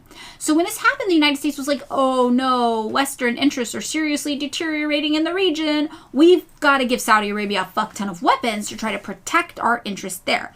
And this pissed Israel off, so it was kind of a mess. And the this U.S. is like America's kids are fighting. Yes, America's kids are fighting, and the U.S. of course has that special relationship with Israel. This could have been complicated, but Reagan vows he's going to push the sale of weapons through. It was like $8.5 billion worth of weapons, and eventually Senate narrowly approves the transfer. And also, the CIA had their hands all over making this deal even happen. Part of the negotiation process was that if the U.S. gave them the weapons, the Saudis would help finance anti-communist movements around the world, even telling one representative, it's up to the U.S. government to tell us where to send the money. So as we move forward, we'll see that as part of this, the Saudi Arabia thing, Saudi Arabia is popping up in the Reagan doctrine activities all around the globe to just give us a little assist. So they're like, they're filling in the gaps in the money we're giving to anti-communists. Exactly. Yeah. And they're helping us bypass congressional efforts to shut it all down. So the first thing that we're going to talk about is Afghanistan. So from 1979 to 1989, there was a war going on in Afghanistan. In 1979, socialist leadership was established in Kabul, which is Afghanistan's capital, and the USSR came and lent support to the fledgling government because that's just what the USSR did at this time. If there was like a socialist revolution somewhere, they showed up and they provided support and they helped you get a communist government going. This was their whole thing. And this is also the thing that kind of led to a lot of the ideological splits between Stalin and Trotsky, famously. Yeah. Right? So it's like, how much of this shit are we supposed to be doing to help other countries out? So nearly 100,000 Soviet soldiers came into Afghanistan to support the new government there. And the Mujahideen fought against both them and the new government. So the Mujahideen's there fighting against communism, right? And what happens? The United States pops up and is like, oh, would you like some money and guns? Yeah, you seem like our friends, Mujahideen. Yeah. We have the same enemy. Meanwhile, the Mujahideen fighting against the socialist leadership in Kabul, backed by the Soviet soldiers who came to do the assist, creates this all-out civil war in Afghanistan. In 9 years, 1 million civilians were killed, as well as 90,000 Mujahideen fighters, 18,000 Afghan troops, and 14,500 Soviet soldiers. And we actually see that this sets the stage, the United States' support of the Mujahideen, for the Taliban to rise to power there in 1996. Is it my understanding that the Mujahideen can't really be used to just, like, describe, like, one singular entity? No. It's, like, basically just a bunch of... It's a bunch of different people with different motives and interests that are considered, like, rebel fighters against the government. So, this is the situation in Afghanistan, and obviously the Reagan doctrine would state the U.S. needed to support the Mujahideen however possible. But remember, in lieu of sending our own troops in, the policy is to just back any group around the world who has the same enemy as us, communism, and we end up backing, yes, parts of the Mujahideen that Osama bin Laden was a part of, and it is absolutely the same part of the Mujahideen that he had been associated with. So, yes. Yeah. Osama bin Laden and similar Mujahideen fighters used their experience, armed and supported by the CIA and the Reagan administration in Afghanistan, to help form Al-Qaeda, which would become an issue for us later. That's not predictable at all. It's not predictable. No. So, that's a fun thing we did. And just like when you think about this, you're like, Reagan literally... The Reagan administration and the CIA together did all the shit that broke the world. And one thing we haven't mentioned is George H.W.'s old job. Oh, that's right. Director of the CIA. Yeah, he was director of the CIA. That's true. Yeah, but remember, Reagan had extended the olive branch to him. No, I mean, this is the vice president right now. Yeah, it's the vice president. I've just they're always buddies. sort of like... Yeah. I mean, he was in there. He ended up being in, I can't remember the name, the Carlyle Group. Yeah. Also, like, that's the thing, though. It's like, when Reagan brings someone onto the team, he's like, just handle it. Yeah. Just execute it. Just handle it. Yeah. So this is what we get. You know, when he extends the olive branch to Bush, and he's like, yeah, come be part of the team. Now he's just got the power to just, like, do shit, and then just, like, inform Reagan later. Yeah. So this all makes sense, that they're really utilizing the CIA heavily during this period. Another place we see the Reagan doctrine playing out is El Salvador. So in 1979, civil war broke out in El Salvador. Marxist rebels fought to overthrow Salvadorian oligarchs and military officers. And the oligarchs and military officers, in turn, followed the 1980 U.S. presidential election really closely. And when Reagan won, they were like, cool, we can just kill everybody. And they're going to have our back, so that's sick. So as many as 75,000 Salvadorians were killed in the Civil War that ran from 1979 to 1992, during which the United States military aid and support for El Salvador's counterinsurgency became a huge piece of Reagan's policy in the region. In his first year in office, Reagan dispatched military advisors to El Salvador and authorized massive amounts of military aid to the regime there, despite widespread public and congressional criticism. So in 1982 and 1984, El Salvador held some elections, and the U.S.-backed Christian Democratic Party candidate Napoleon Duarte won. But Duarte recalls U.S. pressure and U.S. aid on a scale we never imagined began penetrating El Salvador within a month after Reagan's inauguration. So, the Christian Democratic Party was considered a centrist anti-communist party in the country. And Duarte said that in dealing directly with the army, the United States weakened their already feeble civilian government. And Duarte said the U.S. ambassadors became more powerful than I was as president. My complaints were less important than the ambassadors because he controlled the flow of money. And Duarte was like, yeah, basically I was just a puppet leader at the behest of the United States. So U.S. funding supported the strengthening of what would become this, like, paramilitary network that used information that was gathered by an intelligence agency located in El Salvador. And this intelligence agency would then feed info to literal death squads and paramilitary groups that would single out not just communists, not just activists that were seen as a threat by the United States, but just, like, all types of people that might be mildly inconvenient. We're talking about reformers. We're talking about activists. We're talking about just, like, people who would be social democrats. We're just talking about civilians in general. So, I mean, it really is just a case of, like, you had an opinion by day. now. Yes. Yeah, you're gone. The brutal regime in El Salvador was, like, widely known to be killing civilians, including Americans, which was like a bad PR move for the United States to be funding this. After 3 American nuns were raped and murdered by Salvadorian soldiers, Reagan's Secretary of State defended the Salvadorians, saying the nuns might have been shot while trying to run away from a military roadblock. this was known. Yes, this right? was Like, very this well is known. Like, a lot of the time, you're sort of like, oh, the CIA did it, no one found out until the 90s or some shit. Right? This was known. This one was very well known, and this is why you had Reagan's Secretary of State having to talk about it. Because people were like, what the fuck? And Congress was like, what the fuck? And everybody was like, how are we doing this? And then, of course, there would be blowback to this, and there would be waves of radicalization where people would be trying to fight against the U.S. forces there, and there would be more socialist, uprisings. And by the 80s, counterinsurgency is just alive and well in El Salvador. And militarists would go there working with the U.S. Department of Defense. People would know this. The U.S. Department of Defense would be like, go down there, do some work. So it got to the point where there were bumper stickers that just said El Salvador is Spanish for Vietnam. Yeah. Because we were just fucking it up and ruining it there. Another place that we see the Reagan Doctrine playing out is in Lebanon. So, June 1982, Israel, of course, invades neighboring Lebanon in the hope of depriving the PLO, right, which is a group of Palestinian actual freedom fighters called the Popular Front for the Liberation of Palestine, which combined Marxist-Leninist ideology with anti-colonial freedom ideology for Palestinians, trying to deprive them of a base of operations. Because remember, when Israel invaded Palestine, the neighboring countries, became a thing in the middle of Palestine, right? When the British basically gave away Palestine to Israel, all of the neighboring countries were like, what the fuck is happening? This is bad. Because the neighboring countries, much like the Palestinians had when they knew this was coming, were like, this is just like U.S. and Western and European imperial overreach. Yeah. So places like Lebanon were really, really sympathetic to what the Palestinians were going through, and they honestly let the Palestinians use areas in Lebanon to support their cause because nobody in the region was supporting Israel. Yeah. It was very, very scary for a lot of people in the region that England, with the backing of the United States, was letting Israel just do this. So there's this invasion, and then there's this bombing and shelling that happens in Beirut. Israel does this, and this gets globally condemned. But, globally condemned by, everybody except for the United States. Wait, are you telling me that global condemnation of U.S. overreach in the Middle East does nothing? It does nothing, yeah. Yeah, Reagan backs the Israeli invasion of Lebanon. Reagan's like, love that, keep doing that. And again, if you guys want to hear more about this, we've got a whole episode about the United States and Israel's special relationship.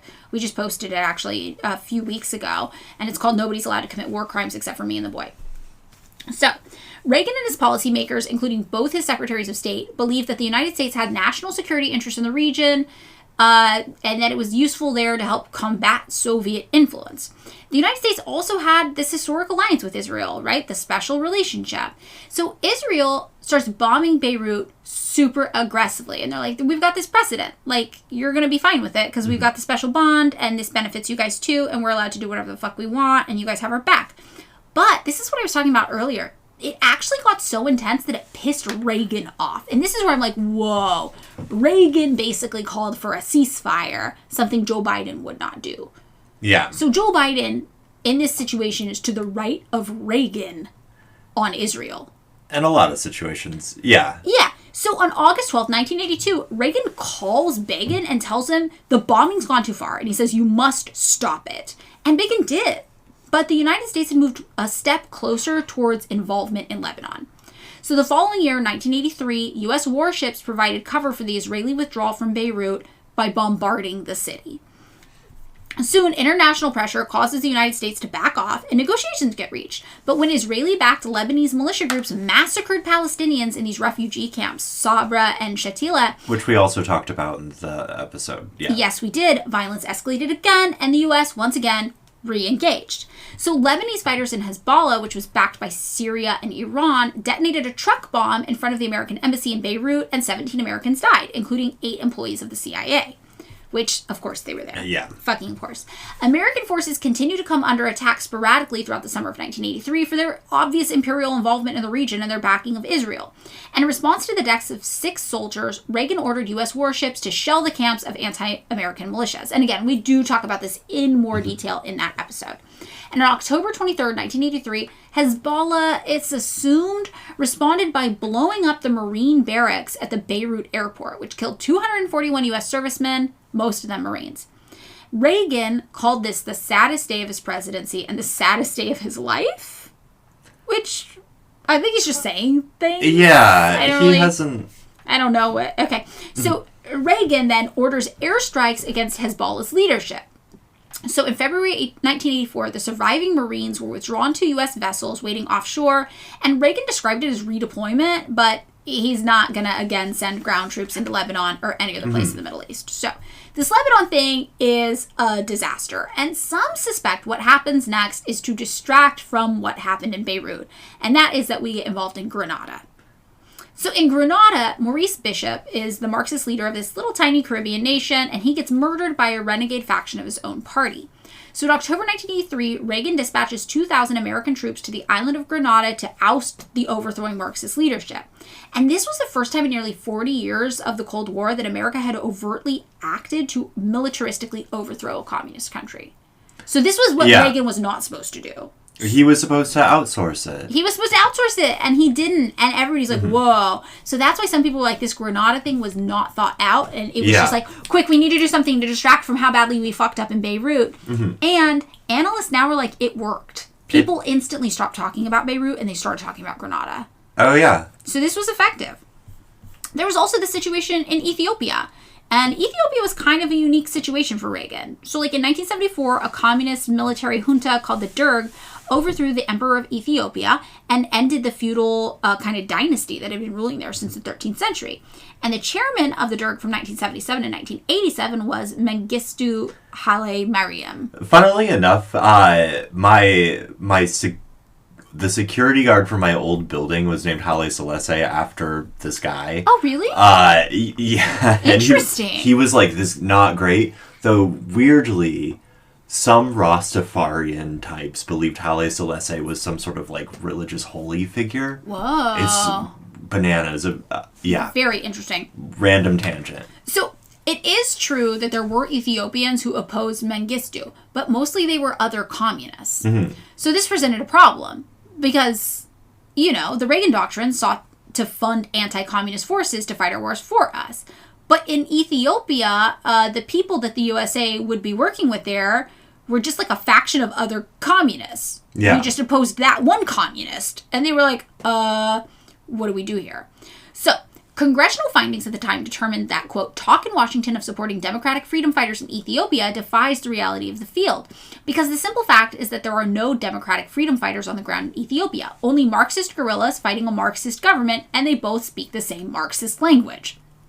The actual anti-communists in Ethiopia, though, would be more like these brothers, Jonas and Dereje Deresa, who argued in the media that they could fight communism there for, quote, 1/10 of what the U.S. spends to arm freedom fighters against Marxism in Nicaragua, which we'll get into. Jonas led a humanitarian organization connected to the Ethiopian People's Democratic Alliance, which was called the EPDA, of which his brother was the Secretary General. And the EPDA itself came from this right-wing feudal opposition to Marxism in the region, like people in favor of maintaining the feudal monarchy that had come before. And they had offices in the United States and Europe, and they claimed they could provide 50,000 fighters in Western Ethiopia if the U.S. lent its support. So in 1981, Reagan signs a presidential finding authorizing the CIA to conduct non-lethal campaigns to support this right-wing resistance group. And it resulted in the EPDA receiving $500,000 per year from the CIA, plus the assistance of a Washington-based public relations firm, which is wild to me, who would create and promote anti-Mengistu propaganda within Ethiopia and also disperse it to exile communities of Ethiopians living in the United States. So we really see propaganda as a key part of the U.S. war machine. And in 1982, the CIA turned down an EPDA request to train 350 field commanders for its fledgling army, so instead just like a private Alabama-based militia group took on the task. This makes sense. Yeah, it does make sense. This is the... We're outsourcing and we're privatizing. Yeah. We're outsourcing to privatization. So in 1985 and 1986, the Deresas suddenly are making speeches to the World Anti-Communist League Conference in Dallas in 1985, and this Contra summit in Washington. And by 1987, right-wing members of Congress were even calling on the Dressa brothers to provide testimony in ongoing sessions concerning economic sanctions against Ethiopia. So literally, we just took these two small-time brothers who supported like feudalism and monarchy, and we're like, well, we have nobody else we can support, and you're not actually fighting for democracy, but I guess you're our guys. And they just gave these guys a bunch of money. Yeah. So then there is Cambodia. It's bad. Cambodia is so bad, so gnarly. And it's also confusing ideologically, honestly. So in 1960, a small group of Cambodians led by Pol Pot secretly formed the Khmer Rouge. And what's interesting is that they're heavily branded as communists, right? And Pol Pot seems to have Pol Pot, by the way, was a nickname. Yeah, it was not his real name. Yeah. That's true. But this is what we know him as. He seems to have suggested, it means brother number one, right?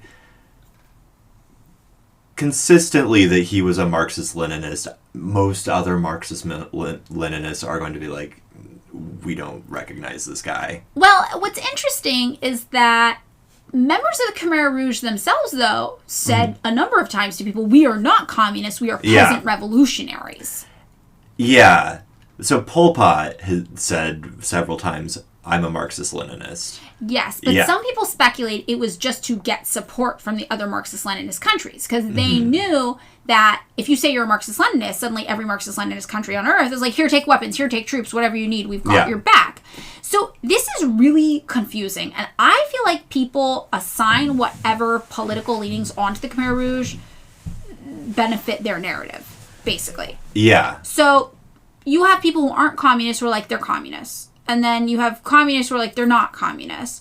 And then you have them saying, we are communists. No, we're not communists. So I think they, like Reagan, are just kind of ideologically floundering.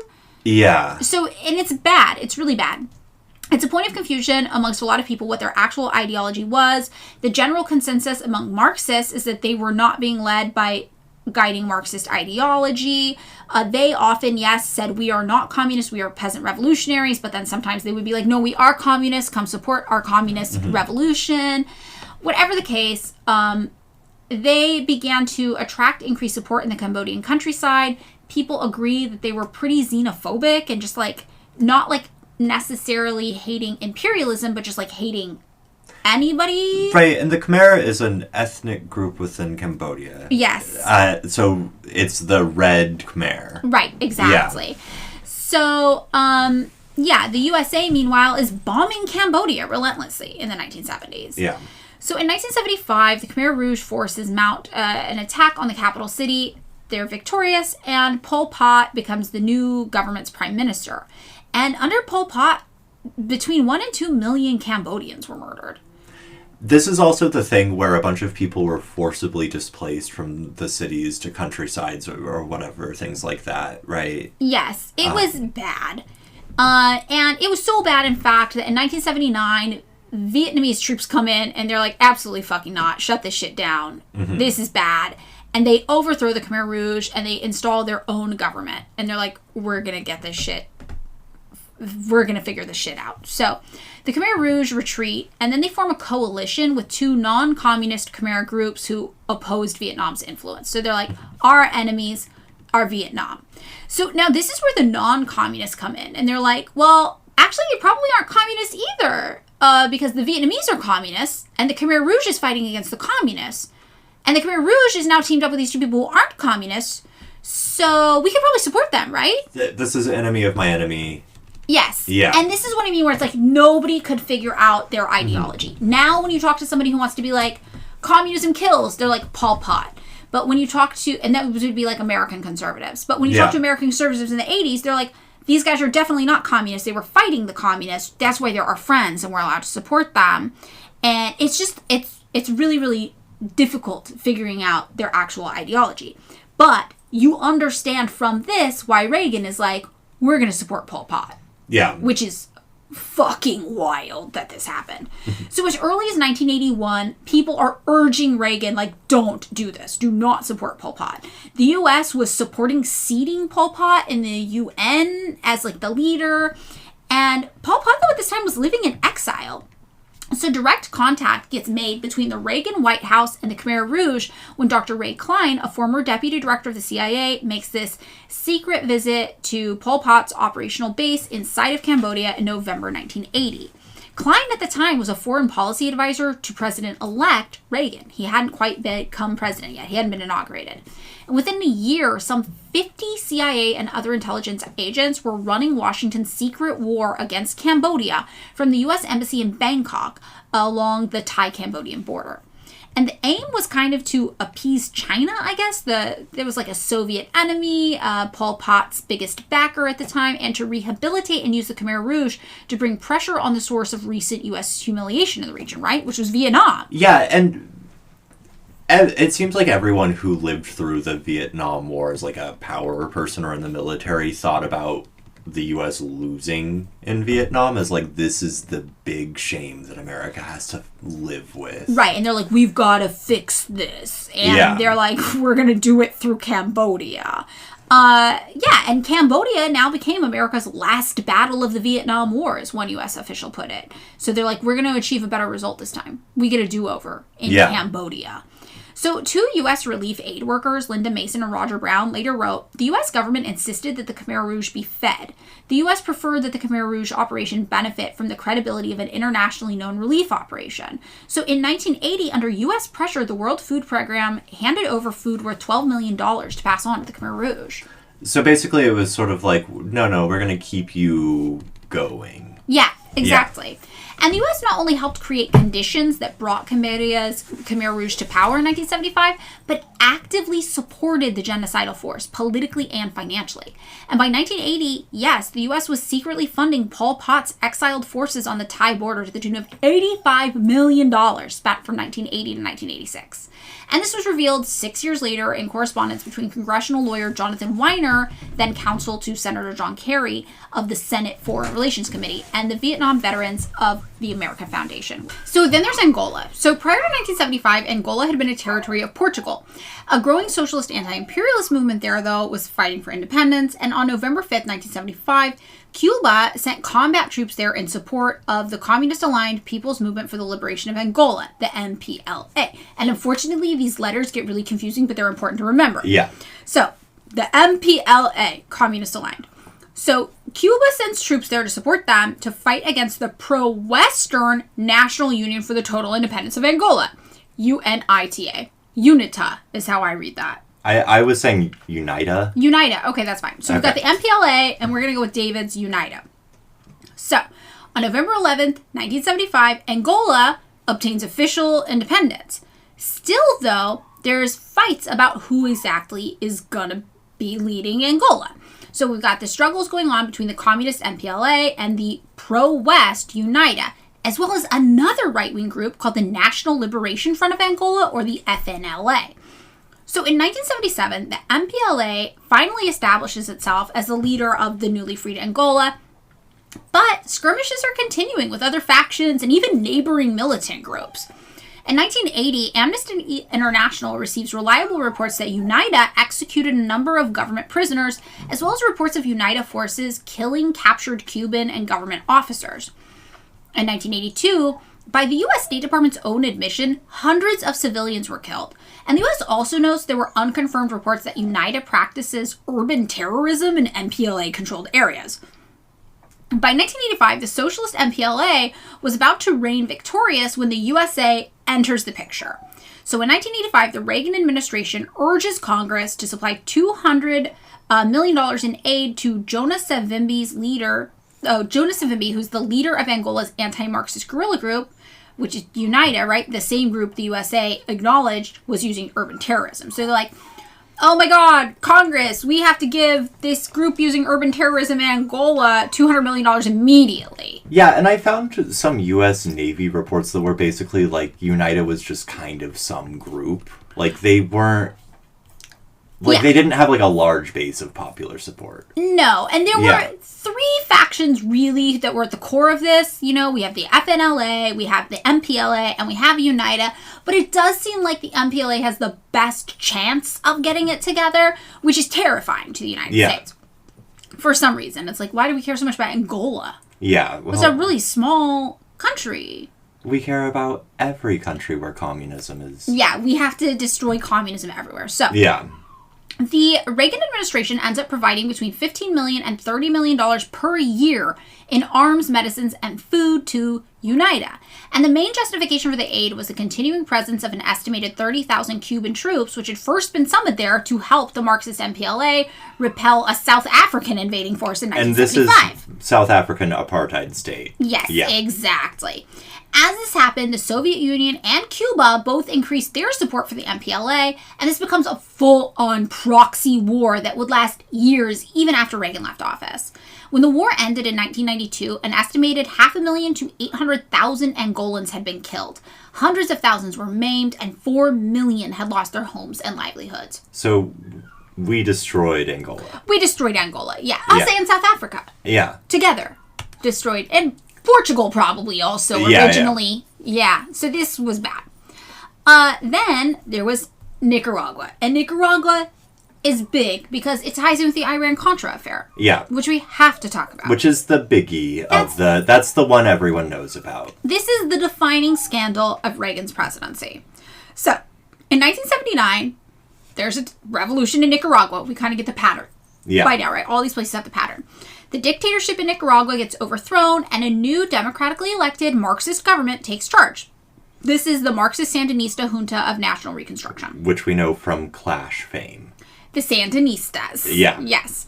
So Reagan views the new Marxist Sandinista government of Nicaragua as like a menace. He's like, oh God, now we got to do something. South and Central America during the Reagan administration and beyond have always been kind of like a thorn in the USA side because it's kind of our backyard. Yeah. We're like, we should be able to control this. And we do a bunch of fucked up efforts, obviously, in the pursuit of this, like Operation Condor. I mean, we talked about this with the Kissinger stuff, especially when we were giving background on it with, like, United Fruit Company in Guatemala. Yeah. Exactly. We're up to no good in Latin America, is what it comes down to. So, Reagan views the Sandinistas in Nicaragua as a problem, or we could think of it as a threat to world stability if we use the Kissinger lens, right? So, this is not the enemy we know. It's the Sandinistas. We don't know what's really going on. And beginning in 1981, and at the behest of director of the CIA, William Casey, Reagan authorizes sending secret aid to this group we're calling the Contras. So who were the Contras? This was literally just a small Nicaraguan military group. And they were really well known for committing human rights violations, using terrorist tactics, and selling drugs. But like a lot of drugs. Like, that's why people just kind of think of them as a gang. Yeah. So, the U.S., though, is like, this is an ally in our fight against the Sandinistas, obviously, because they're mad at the Sandinistas, because they just want to control shit and sell drugs there. Yeah. And we're mad at the Sandinistas because they're socialists. So, with U.S. support, the Contras grew from a force of just a few hundred people to an army of 9,000 within 3 years. And these Contras weren't still big enough to actually overthrow the Sandinistas. They were, like, still kind of too small and disorganized. But they could make things hard for the Sandinistas, and the CIA wanted to support that. So in 1982, Congress passes the Boland Amendment, prohibiting direct CIA efforts to overthrow the Nicaraguan government. Because remember, Congress was like, we know what you're up to, and we are not cool with it, Reagan Doctrine. This is fucking wild. This is a lot of resources, and we're not into this. So this becomes an issue. But in 1984, it was revealed that the CIA still had aided in the mining of Nicaraguan ports and provided the Contras with an instructional manual that condoned terrorism and assassination against Congress's wishes. The instruction manual, that's the part that gets me, where it's like, you publish this in, like, zine form. Well, they had their own printing process, the CIA. They had a lot of shit going on. And one thing, famously, is an airline, which will come in handy. Yep. So the CIA's got a bunch of weird assets going on. They're making their own news publications. They're running their own newspapers all over the world, pretending like they're grassroots organization newspapers. Of course, they can make you a manual on how to kill people. No, it just seems like I just have to wonder. Never mind. I don't even want to think about the asshole who wrote that. I know. I'm wondering if there's, like, illustrations, Yeah. It's like, this is fucked. So, even though Congress is like, hey, CIA, you cannot overthrow the Nicaraguan government, CIA still been trying to overthrow the Nicaraguan government, but using that Reagan doctrine. We're like, well, we're not doing it. We're just like paying these other people to do it. And then enters the Iran-Contra affair. So Iran is currently at war with Iraq. Yes. Correct? Yes. Yeah. So, and they need weapons. They need weapons. And Congress had prohibited the sale of weapons to Iran. But the CIA authorized maybe just like a secret small amount of weapons to be sold to Iran. Like, we'll just give them some U.S. military equipment, primarily anti-tank missiles. And this is a contradiction of the Reagan administration's public policy of remaining neutral in the Iran-Iraq war. So then a small group of National Security Council staff members and former military men are like, look, we need to do this because then we can take the proceeds from the sale of these weapons and give them to the Contra rebels opposing the Nicaraguan Sandinista government. And Reagan said in his diary, which I just love that he keeps a diary. This is very like... Do you think he starts Dear Diary? I think he does. Yeah. I think he has to. So Reagan says in his diary and later acknowledges to the American people that he's like, yeah, you know what? Fine. Fuck it. I authorized the Iran arms sales. I did Iran-Contra. But I know. He's like, I did Iran. I didn't do the Contra. I didn't know that the money was going to be used to fund the Contras. Where do you think Reagan thought the money was going? I don't think he cared. He was just like, oh, we're making money? He's just like, yeah, do whatever. Oh, yeah. So the Iran arms sale, which had the support of the Israeli government, was first proposed by Reagan, by his national security advisor, Bud McFarlane. So this is why I don't think Reagan was super invested, because I think this is just Bud McFarlane being like, I got a plan. And Reagan be like, all right, that sounds cool, man. He's just going with it. He's just going with the flow. He's going with it. Also, I hate that this guy's name is Bud. Yeah. Too folksy, too. I don't want to hear about... This is to go back to something from last episode, the Nutburger thing. Yeah. It's so... Everything is so silly. Like, the way everything is described, where you're just like, oh, Reagan met his brother to discuss CIA or FBI infiltration of leftist groups at a Nutburger. Yeah, I honestly do feel like if this had been like a series, like a television series, it would have been like a farce, like a parody, because it's all too ridiculous. So, I mean, there is a chance. Honestly, if I'm thinking about it, Reagan probably knew everything that was going on. So I'm sure he actually did know. But Reagan was told that U.S. representatives would be dealing with Iranian moderates, and McFarlane presented the initiative to Reagan as an opportunity to just like make some useful contacts with these reformist forces in Iran, and also to kind of counter Soviet influence in the region. Which, ding, ding, ding, magic winner of phrases. Reagan's like, counter Soviet influences. Anti-communism. I'm in. This was also backed by the director of the CIA, William Casey, who wanted to free William Buckley, who was a CIA station chief in Beirut, who had been kidnapped on March 6, 1984, by forces linked to Iran. Remember that whole Lebanon ordeal? Yeah. It comes in handy here. This is all coming back. So, later, Saudi Arabia, they're back now too, would put $3 million into a Swiss bank account for Casey to use to try to make this happen. And apparently what happened is Casey used the money to hire a British mercenary who, working with the Lebanese intelligence services, then planted a car bomb on March 8th, 1985, near the apartment of Sheikh Mohammed Hussein Fadlallah, who was the leader of Hezbollah. And the explosion devastated the entire neighborhood, killing 80 people and wounding 200, but missed Fadlallah. You're telling me that an ill-planned CIA operation killed a bunch of innocent people and didn't accomplish its goal. I know, shocking. Shocker. Who could have thought the CIA would read this? So, this sale was supposed to be a form of negotiations to potentially release hostages as well. So they're like, well, we're doing the Iran-Contra. We're selling the weapons, and in return, Iran's going to be so happy they're maybe going to release some hostages, a thing we publicly say we don't do. We say we publicly don't negotiate for hostage releases. But secretly, we want our CIA guys back. So we're going to do the secret sale. Reagan was like, we're not taking sides, Iran, Iraq, but secretly I am. Hi, Iran. Here's some weapons you can buy. Also give us some of our people back.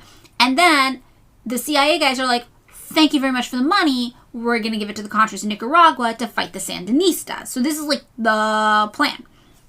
So Reagan formally and secretly approved the Iran initiative on December 7th, 1985, over the objections of both the Secretary of State Schultz and the Secretary of Defense Weinberger. And the initiative was actually already underway before Reagan even acted, like in August and September. Israel had already sent more than 500 American anti-tank missiles to Iran. So Israel is involved in this now too. And this produced the release of one American hostage. Good result. Great result. 500 missiles, one hostage. So throughout 1986, another 1,000 American missiles get sent to Iran via Israel. And as a result of the arms sale, guess what? A few more American hostages get released. Again, this is major because we don't negotiate with people who take hostages, right? Nope. But we do. We do in secret, and Israel helps us. But since the arms sales had, in effect, transformed these hostages into valuable currency, they were like, we gotta kidnap more hostages. I'm sorry, this is supply-side economics. This is supply-side economics. Exactly. Yeah. They're like, we gotta make more hostages in this. So, meanwhile, in Nicaragua, Reagan's making it clear to his foreign policy team, we need to keep the Nicaraguan Contras together, body and soul, so they'll continue to be a thorn in the side of the Sandinista government. So McFarlane and NSC staff member Lieutenant Colonel Oliver North, right? Did I send you the picture of the t-shirt I got? Oh yeah, where did this t-shirt come from? I just found it at, that store in Covina? No. Oh yes I do. Drop your jeans. Yes. Found it wow. There. So Oliver North and McFarlane arranged for donations to the Contras from foreign governments, including, yes, of course, Saudi Arabia and private citizens. So, we're just going to get the Contras funded as fuck. We're going to sell weapons secretly to Iran. We're going to get some hostages. We're going to use the money. I mean, honestly, I hate to say it, but if I'm a CIA guy, I'm like, this plan is falling into place. This is great. This is really achieving all of their goals. And David, you want to talk a little about Oliver North? mean, I feel like he's just a bag man. Yeah, he's a bag man, but he's kind of charismatic. These days, you will find him on Fox News as a commentator. He's like a real sort of like Cold Warrior anti-communist guy. Yes, he's a character. Yeah. So, between 1984 and 1986, the Saudis alone contributed $32 million to the Contras in this way. And it's worth noting that at first the Saudis kind of played hardball, and there's a reason.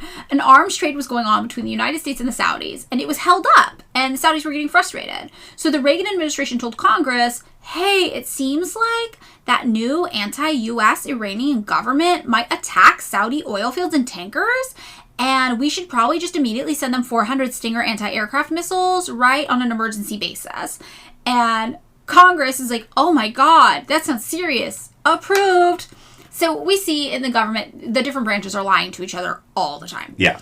So around the same time, the Pentagon also announces plans to sell the Saudis $131 million in just spare parts and other equipment for military aircraft. And next thing you know, as soon as the Reagan administration speeds up these deals, the Saudis are like, oh my God, that's so funny. Now all of a sudden we're totally free to financially back your efforts to support the Contras there. So this is just wild to me. This is the reality of politics. This is also what I don't like about business, running a business, It's like you're just moving money in circles.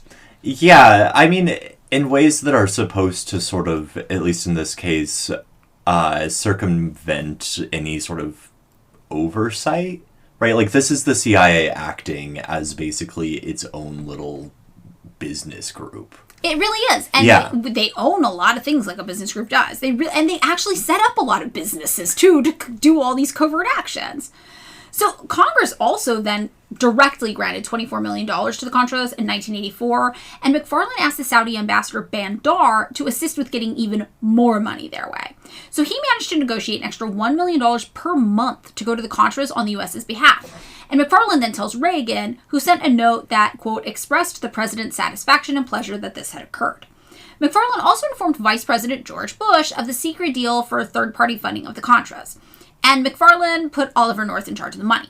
So the Saudi money then acted as seed money for Oliver North to set up this huge, now infamous private logistics network for the Contras. And the money would fund any number of covert operations. And this would all be at the CIA director's discretion. By 1985, McFarlane is going back to Saudi Arabia asking for even more money, and they get an additional $24 million. So as North explained in a memo to McFarlane in April 95, the funds mostly went for arms, ammunition, and other ordnance items. So in April 1986, North proposes a plan to additionally divert the proceeds from the arms sales with Iran, more than $12 million, to the Nicaraguan Contras. And November 1986, news of the arms shipments to Iran broke. This is just a few months later, in a Lebanese magazine, and it quickly became this huge scandal in the United States. And Reagan told lots of lies about this arms shipment in his November 13th I'm sorry, speech. in your notes you have made several inaccurate statements. Lied a whole bunch. He lied a whole bunch about arms shipments to this November 13th speech to the nation. And people are kind of losing it over this. Which is kind of shocking to me, because when you look at this, you're like, this is just the stuff they've been doing. This is the same thing. Why is everybody losing it now? We'll get to the whole Gary Webb of it all in a minute. We but really will. Yeah. But it is interesting to see what hits and what people actually care about, because you're like, this is just everything they've been doing. So it probably shocked the Reagan administration that people even cared. Like, they were like, this is Tuesday. This is business as usual. Did you not hear about Angola? Yeah, like, why? What's going on? Why is everybody mad? But polls actually showed this to be one of the few times that the American public did not find Reagan credible. Like, they knew he was lying. So in late November, a Justice Department investigation of the arms deal uncovered North's diversion, yes, of the proceeds getting sent to the Contras. And Reagan then asked for Poindexter, who by this point had replaced McFarlane, because he had stepped down in disgrace following a different controversy, I'm pretty sure. I don't even think it had anything to do with this one. He'd also fired North, right? So Reagan asked Poindexter, the new guy, to come on in, while also telling him he was a decorated soldier, that he's a national hero. Like, come on in, help us. So, on March 4th, 1987, in a speech to the nation, Reagan takes full responsibility for his own actions and for those of his administration. And he goes on to say, "A few months ago, I told the American people I did not trade arms for hostages. My heart and my best intentions still tell me that's true. But the facts and evidence tell me it's not." Which I'm just like, what? You don't know? Reagan insisted in this speech that he didn't know the funds had been diverted to the Contras. No, this is, I feel like you were saying earlier, oh, he knew. Here's the thing. He was sort of like, this is an emotional truth. He is making like a very fine, philosophical, epistemological distinction or semantic distinction about different levels of truth. And knowledge, I think. Yeah. Yeah. It's very fascinating. So this then brings us to a section that in my notes I just called that whole crack thing. Yeah. Yeah. So I mentioned to you before we started recording, to this day, Gary Webb, the reporter who broke the big story, whenever something happens about him, like there was a movie in the early 2000s that came out about him, the Washington Post still does a smear job on the guy. Yeah, they try to discredit this guy. He's dead. Yeah, and they're he's still trying dead. to discredit this guy. So, another major issue that involves the Contras is the U.S. crack epidemic that's going on at the time, and how the Contras play into all this. So in the early 80s, crack, which is a cheap, highly addictive form of cocaine, gets developed, and it becomes super, super popular, and it leads to this huge epidemic. By 1985, the number of people who said they used cocaine on a routine basis increased from 4.2 million to 5.8 million. And by 1987, crack was pretty available in every state except for like 4. So emergency room visits for cocaine-related incidents increased fourfold between 1984 and 1987. And notably, it ravaged Black communities in particular across the U.S. And this had 2 effects. Like, number one, just the devastation of addiction, right? Yeah. Like, it can destroy families and lives and everything. But number 2, increased incarceration for Black Americans on drug charges. And this is famously in, I can't remember what year, but there was a drug bill passed that proposed harsher sentencing for crack over regular old cocaine. Yes, which we will explain. So nationwide, we know Black men are sent to state prison on drug charges at 13 times the rate of white men. And 2 out of 5 Black people sent to prison are convicted of drug offenses compared to 1 in 4 white people. And this is all while knowing that Black and white Americans use drugs at roughly the same rate. Mm-hmm. Crack, though, was more prevalent in Black communities, and policing crack specifically became a convenient way to police Black people. So Reagan, when taking office, had vowed to, no pun intended, crack down on substance abuse and reprioritize Nixon's war on drugs, right? And the U.S. Congress passed an Anti-Drug Abuse Act of 1986, which allocated $1.7 billion to the war on drugs and established a series of mandatory minimum prison sentences for various drug offenses. And yes, David, as you mentioned, a notable feature of mandatory minimums was the massive gap between the amounts of crack and powder cocaine that resulted in the same minimum sentence. Possession of 5 grams of crack led to an automatic 5-year sentence, while it took the possession of 500 grams of powder cocaine to trigger that same sentence. Yeah. Which is wild. That's, 100 times difference?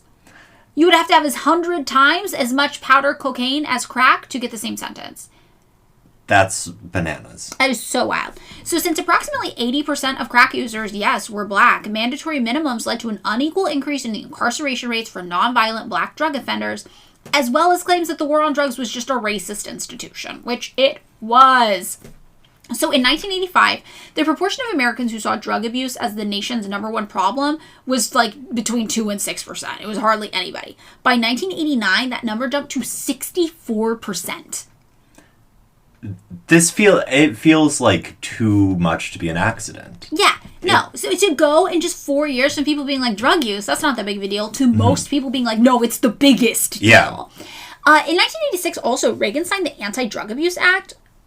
This is what we talked about with $1.7 billion. And this also, though, Patreon subscribers will know, ties in with what Nancy Reagan was up to at the time. And this goes along not just with this Anti-Drug Abuse Act or the war on drugs, but also Nancy Reagan's whole Just Say No campaign or the DARE program we all had to deal with in schools. So her work was arguably a component propaganda push to this whole deal. So during the Reagan years, prison penalties for drug crimes, yes, skyrocketed, and the number of people incarcerated for these nonviolent drug offenses went from 50,000 people in 1980 to more than 400,000 by 1997. So during his first term as president, Reagan said specifically, drugs are bad and we are going after them. And this meant targeting Latin American countries producing these drugs. Because remember, yes, Reagan's a supply side guy. So he thinks if you eliminate the drug supply, you eliminate the drug problem.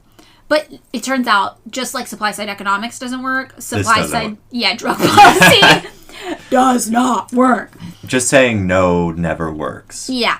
So this ended up just strengthening the Peruvian and Colombian armed forces in their struggles against like left-wing guerrilla movements. The supply side approach ended up empowering these armed forces and security services of these countries, and it contributed to escalated human rights abuses, and then also led to this thing called the balloon effect, meaning that the more you just try to crack down, the more different new sources just ballooned up to meet the demand. This is like the hostages and missiles thing. Like, it just increases the price. Yeah, you increased the demand, really. Yeah. So as long as the demand for drugs existed, people were just going to find a way to supply them. Meanwhile, the Reagan administration accused Cuba and Nicaragua, two Marxist-Leninist places in Latin America, of smuggling drugs into the United States intentionally to destabilize America and using the profits to finance Marxist revolutions. There was no evidence to suggest that this was happening.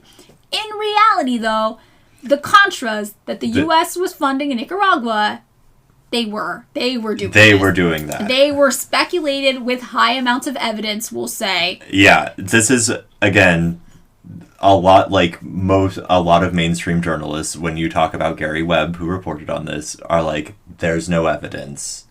But there's a lot of evidence. There's a lot of evidence. So we can't say 100% this happened, but it has been speculated and supported with high amounts of evidence.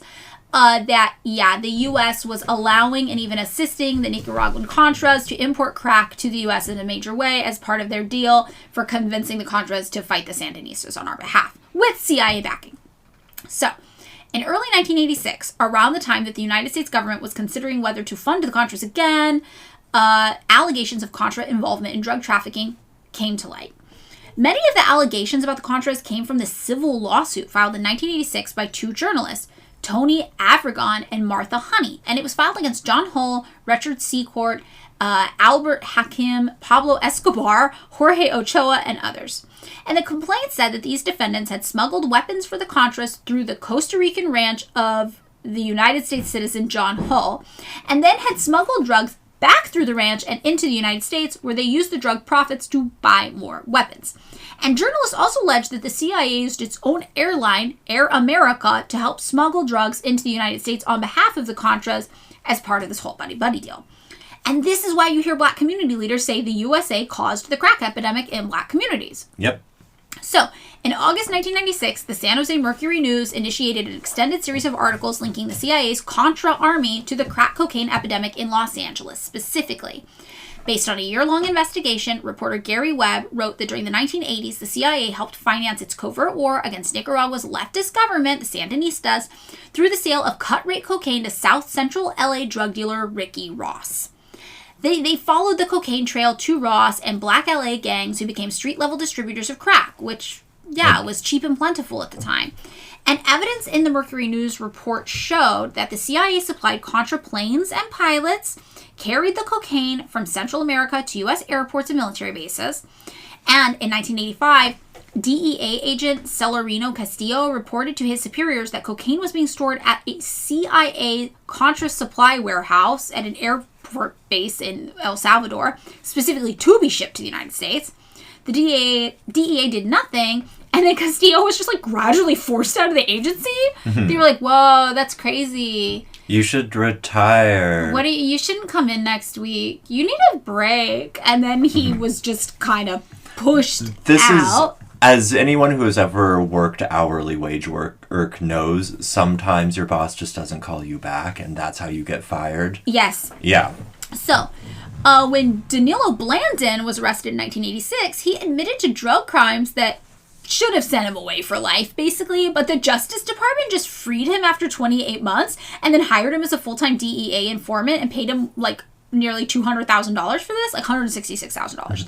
And when Blandon testified in a 1996 trial against Ricky Ross, the Justice Department blocked any inquiry into his connection to the CIA. They were like, "You're not allowed to ask about the CIA." And everyone was like, "What? We weren't going to. What?" And they're like, "Shh." You didn't hear anything? Real subtle.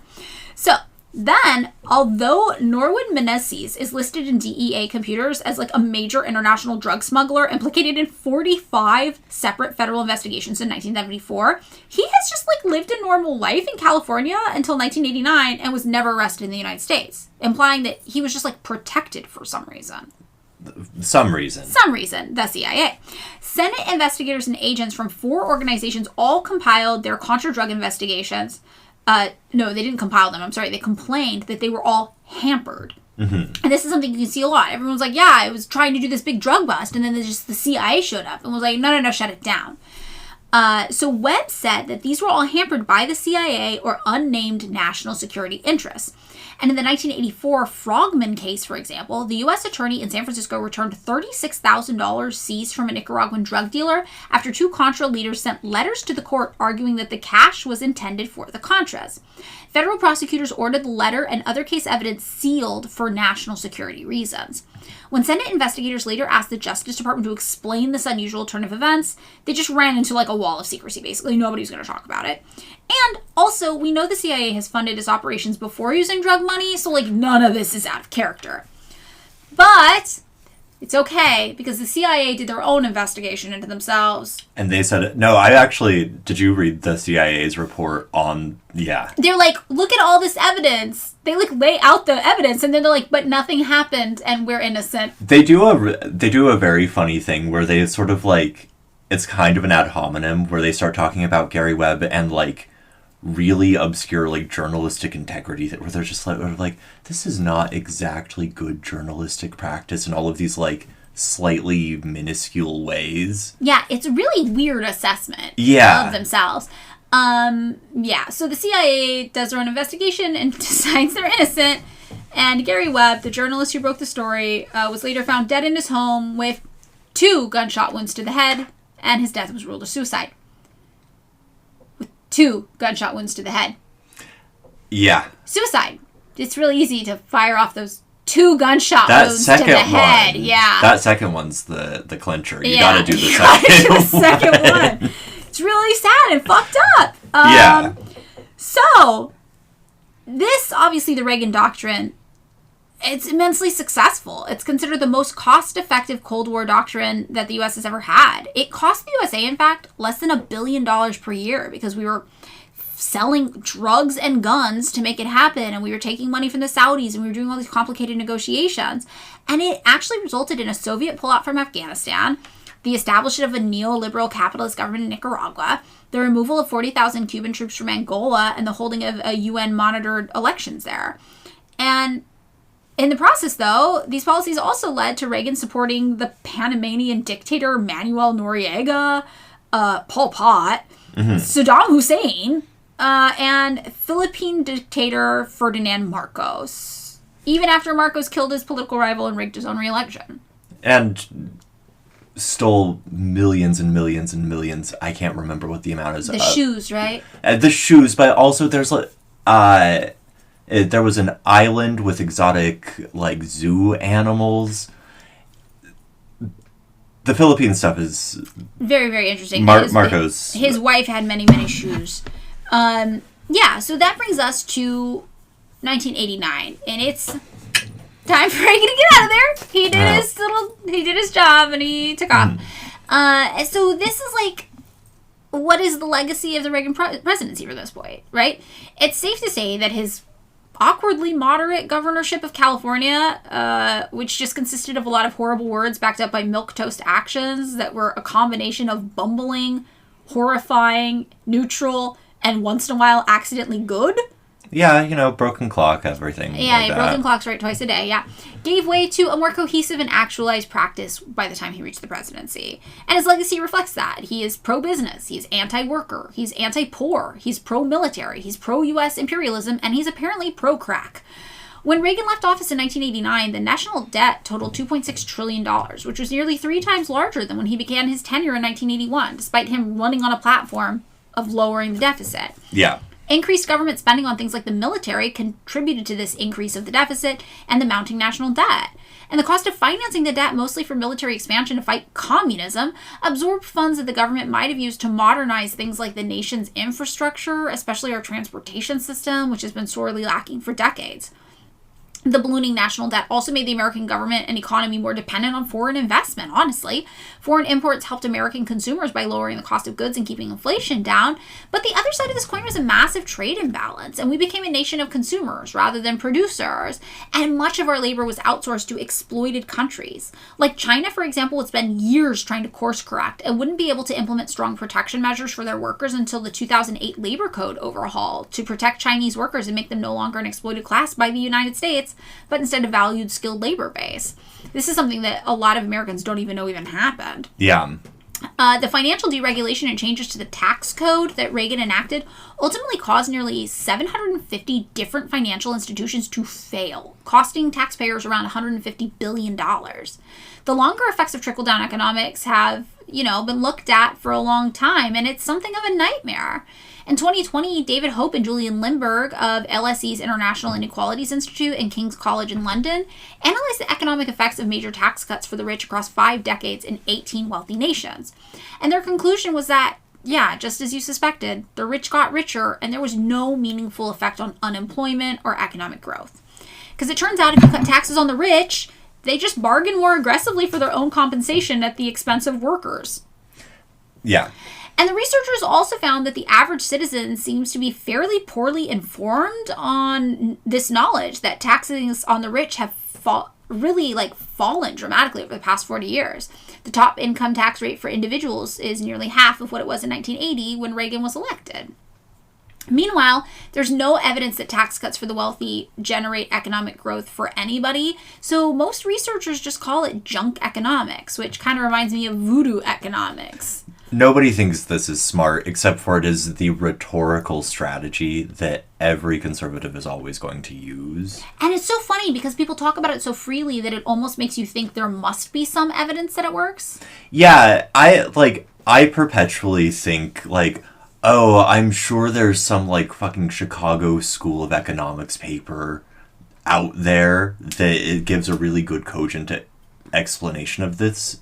There's not. There's not. Instead, we just have a huge body of evidence showing that trickle-down economics, voodoo economics, Reagan economics, whatever you want to call it, supply-side economics, contributed immensely to the growing and dire state of economic inequality in the United States today. Like, something so extreme that even the IMF has warned us over it.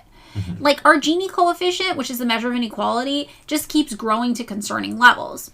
And some stats we have to prove this. Average income for the highest earners has grown 135% higher than just, like, average income for average categories since 1980. Studies show the 1980s marked the beginning of a long and steady rise in income inequality. Between 1979 and 2020, the average income of the richest 0.01% of households, which is just like 12,000 houses, it grew 17 times as fast as the income of the bottom 20% of earners. Over the past 5 decades, the top 1% of American earners have nearly doubled their share of national income. Not doubled their own income, doubled their share of national income. And between 1979 and 2019, the richest 0.01% of households we talked about, those 12,000 households, they had a cumulative income growth rate of 507% after accounting for taxes and aid transfers, which is more than 5 times the 94% growth rate for the bottom 20%. Tax cuts for the rich are, yes, we know, it's provable, there is no way to debate it, a key driver of rising inequality. And again, we talked about this. The U.S. Top marginal tax rate in 1979 was 70%, and today it still hovers around 37%. So there was also, rampant corruption within the Reagan administration. At least 138 Reagan administration officials, including several cabinet members, were investigated for, indicted for, or convicted of crimes.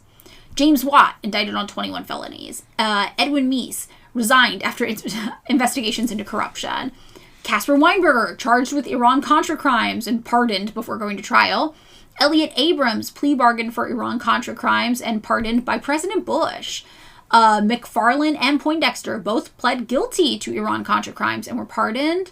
There's 3 high-ranking CIA officials, Alan Fierce, Claire George, and Joseph Fernandez, who were convicted and pardoned for Iran-Contra crimes.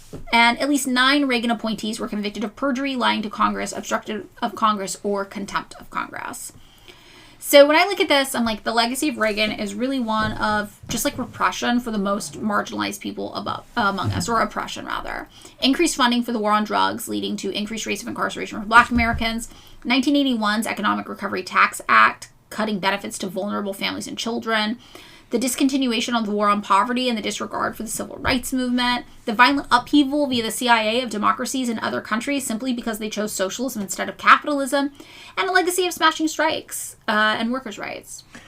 Yeah. I mean, I think the other thing that we have to talk about in terms of Reagan's legacy is his sort of media and public image. Yeah, that's an interesting one. Has never really... It is the case that even sort of mainstream Democrats, which, I mean, we know that they are in many ways as right-wing, or if not more, than Ronald Reagan by this point, still sing the guy's praises. He is one of those presidents who seems universally popular. Yeah, that's true. He is considered like a beloved American figure. Yeah, unless you're like a punk guy in 1985 or whatever. He innovated a style of politics that combined sort of cultural or culture warrior bullshit with this like folksy wisdom in the pursuit of like neoliberal transfer of wealth to the wealthiest class in our country. Yeah, and I think it is interesting that like, how do we keep getting duped by guys like this with bright, shiny smiles who come from massive amounts of wealth? I mean, we know he grew up poor, but then he amassed massive amounts of wealth, who tell us that they're just like us and they're fighting for the underdog and they want to fight corruption and they want to fight the power. And it's like, why does this keep being effective for people? And like, how do we present an option that actually speaks to those values? I mean, I don't have an answer to that, right? Like, there are various sort of, like, insurgent left populist movements in United States history that usually end up getting railroaded in one way or another. Eugene Debs is one. Yeah. Right? Like, that seem to try to take on some of that charisma. That's true. They never seem to go anywhere. They don't, probably because of the FBI. I mean, probably because of the FBI, and I think that, like, the sort of, a electoral politics is power politics, and most of the power resides in sort of like suburban Sun Belt middle class and the like elite capital class. Yeah, it's totally true. And that's why we see, like we talked about, it's like when they said that the economy was doing well under Reagan, it was doing well for a very specific set of people, and it was doing atrociously for another very specific set of people. That was like a huge set of people. A huge set of people. Yeah. The most marginalized and vulnerable people amongst us. And I feel like Reagan really, in a lot of ways, set the stage for our modern expectations of politicians. The way they should be sort of telegenic and charming. Yes. Yeah. Our expectation that they will lie to us. Not that they weren't lying before, but like to do it with a smile on your face.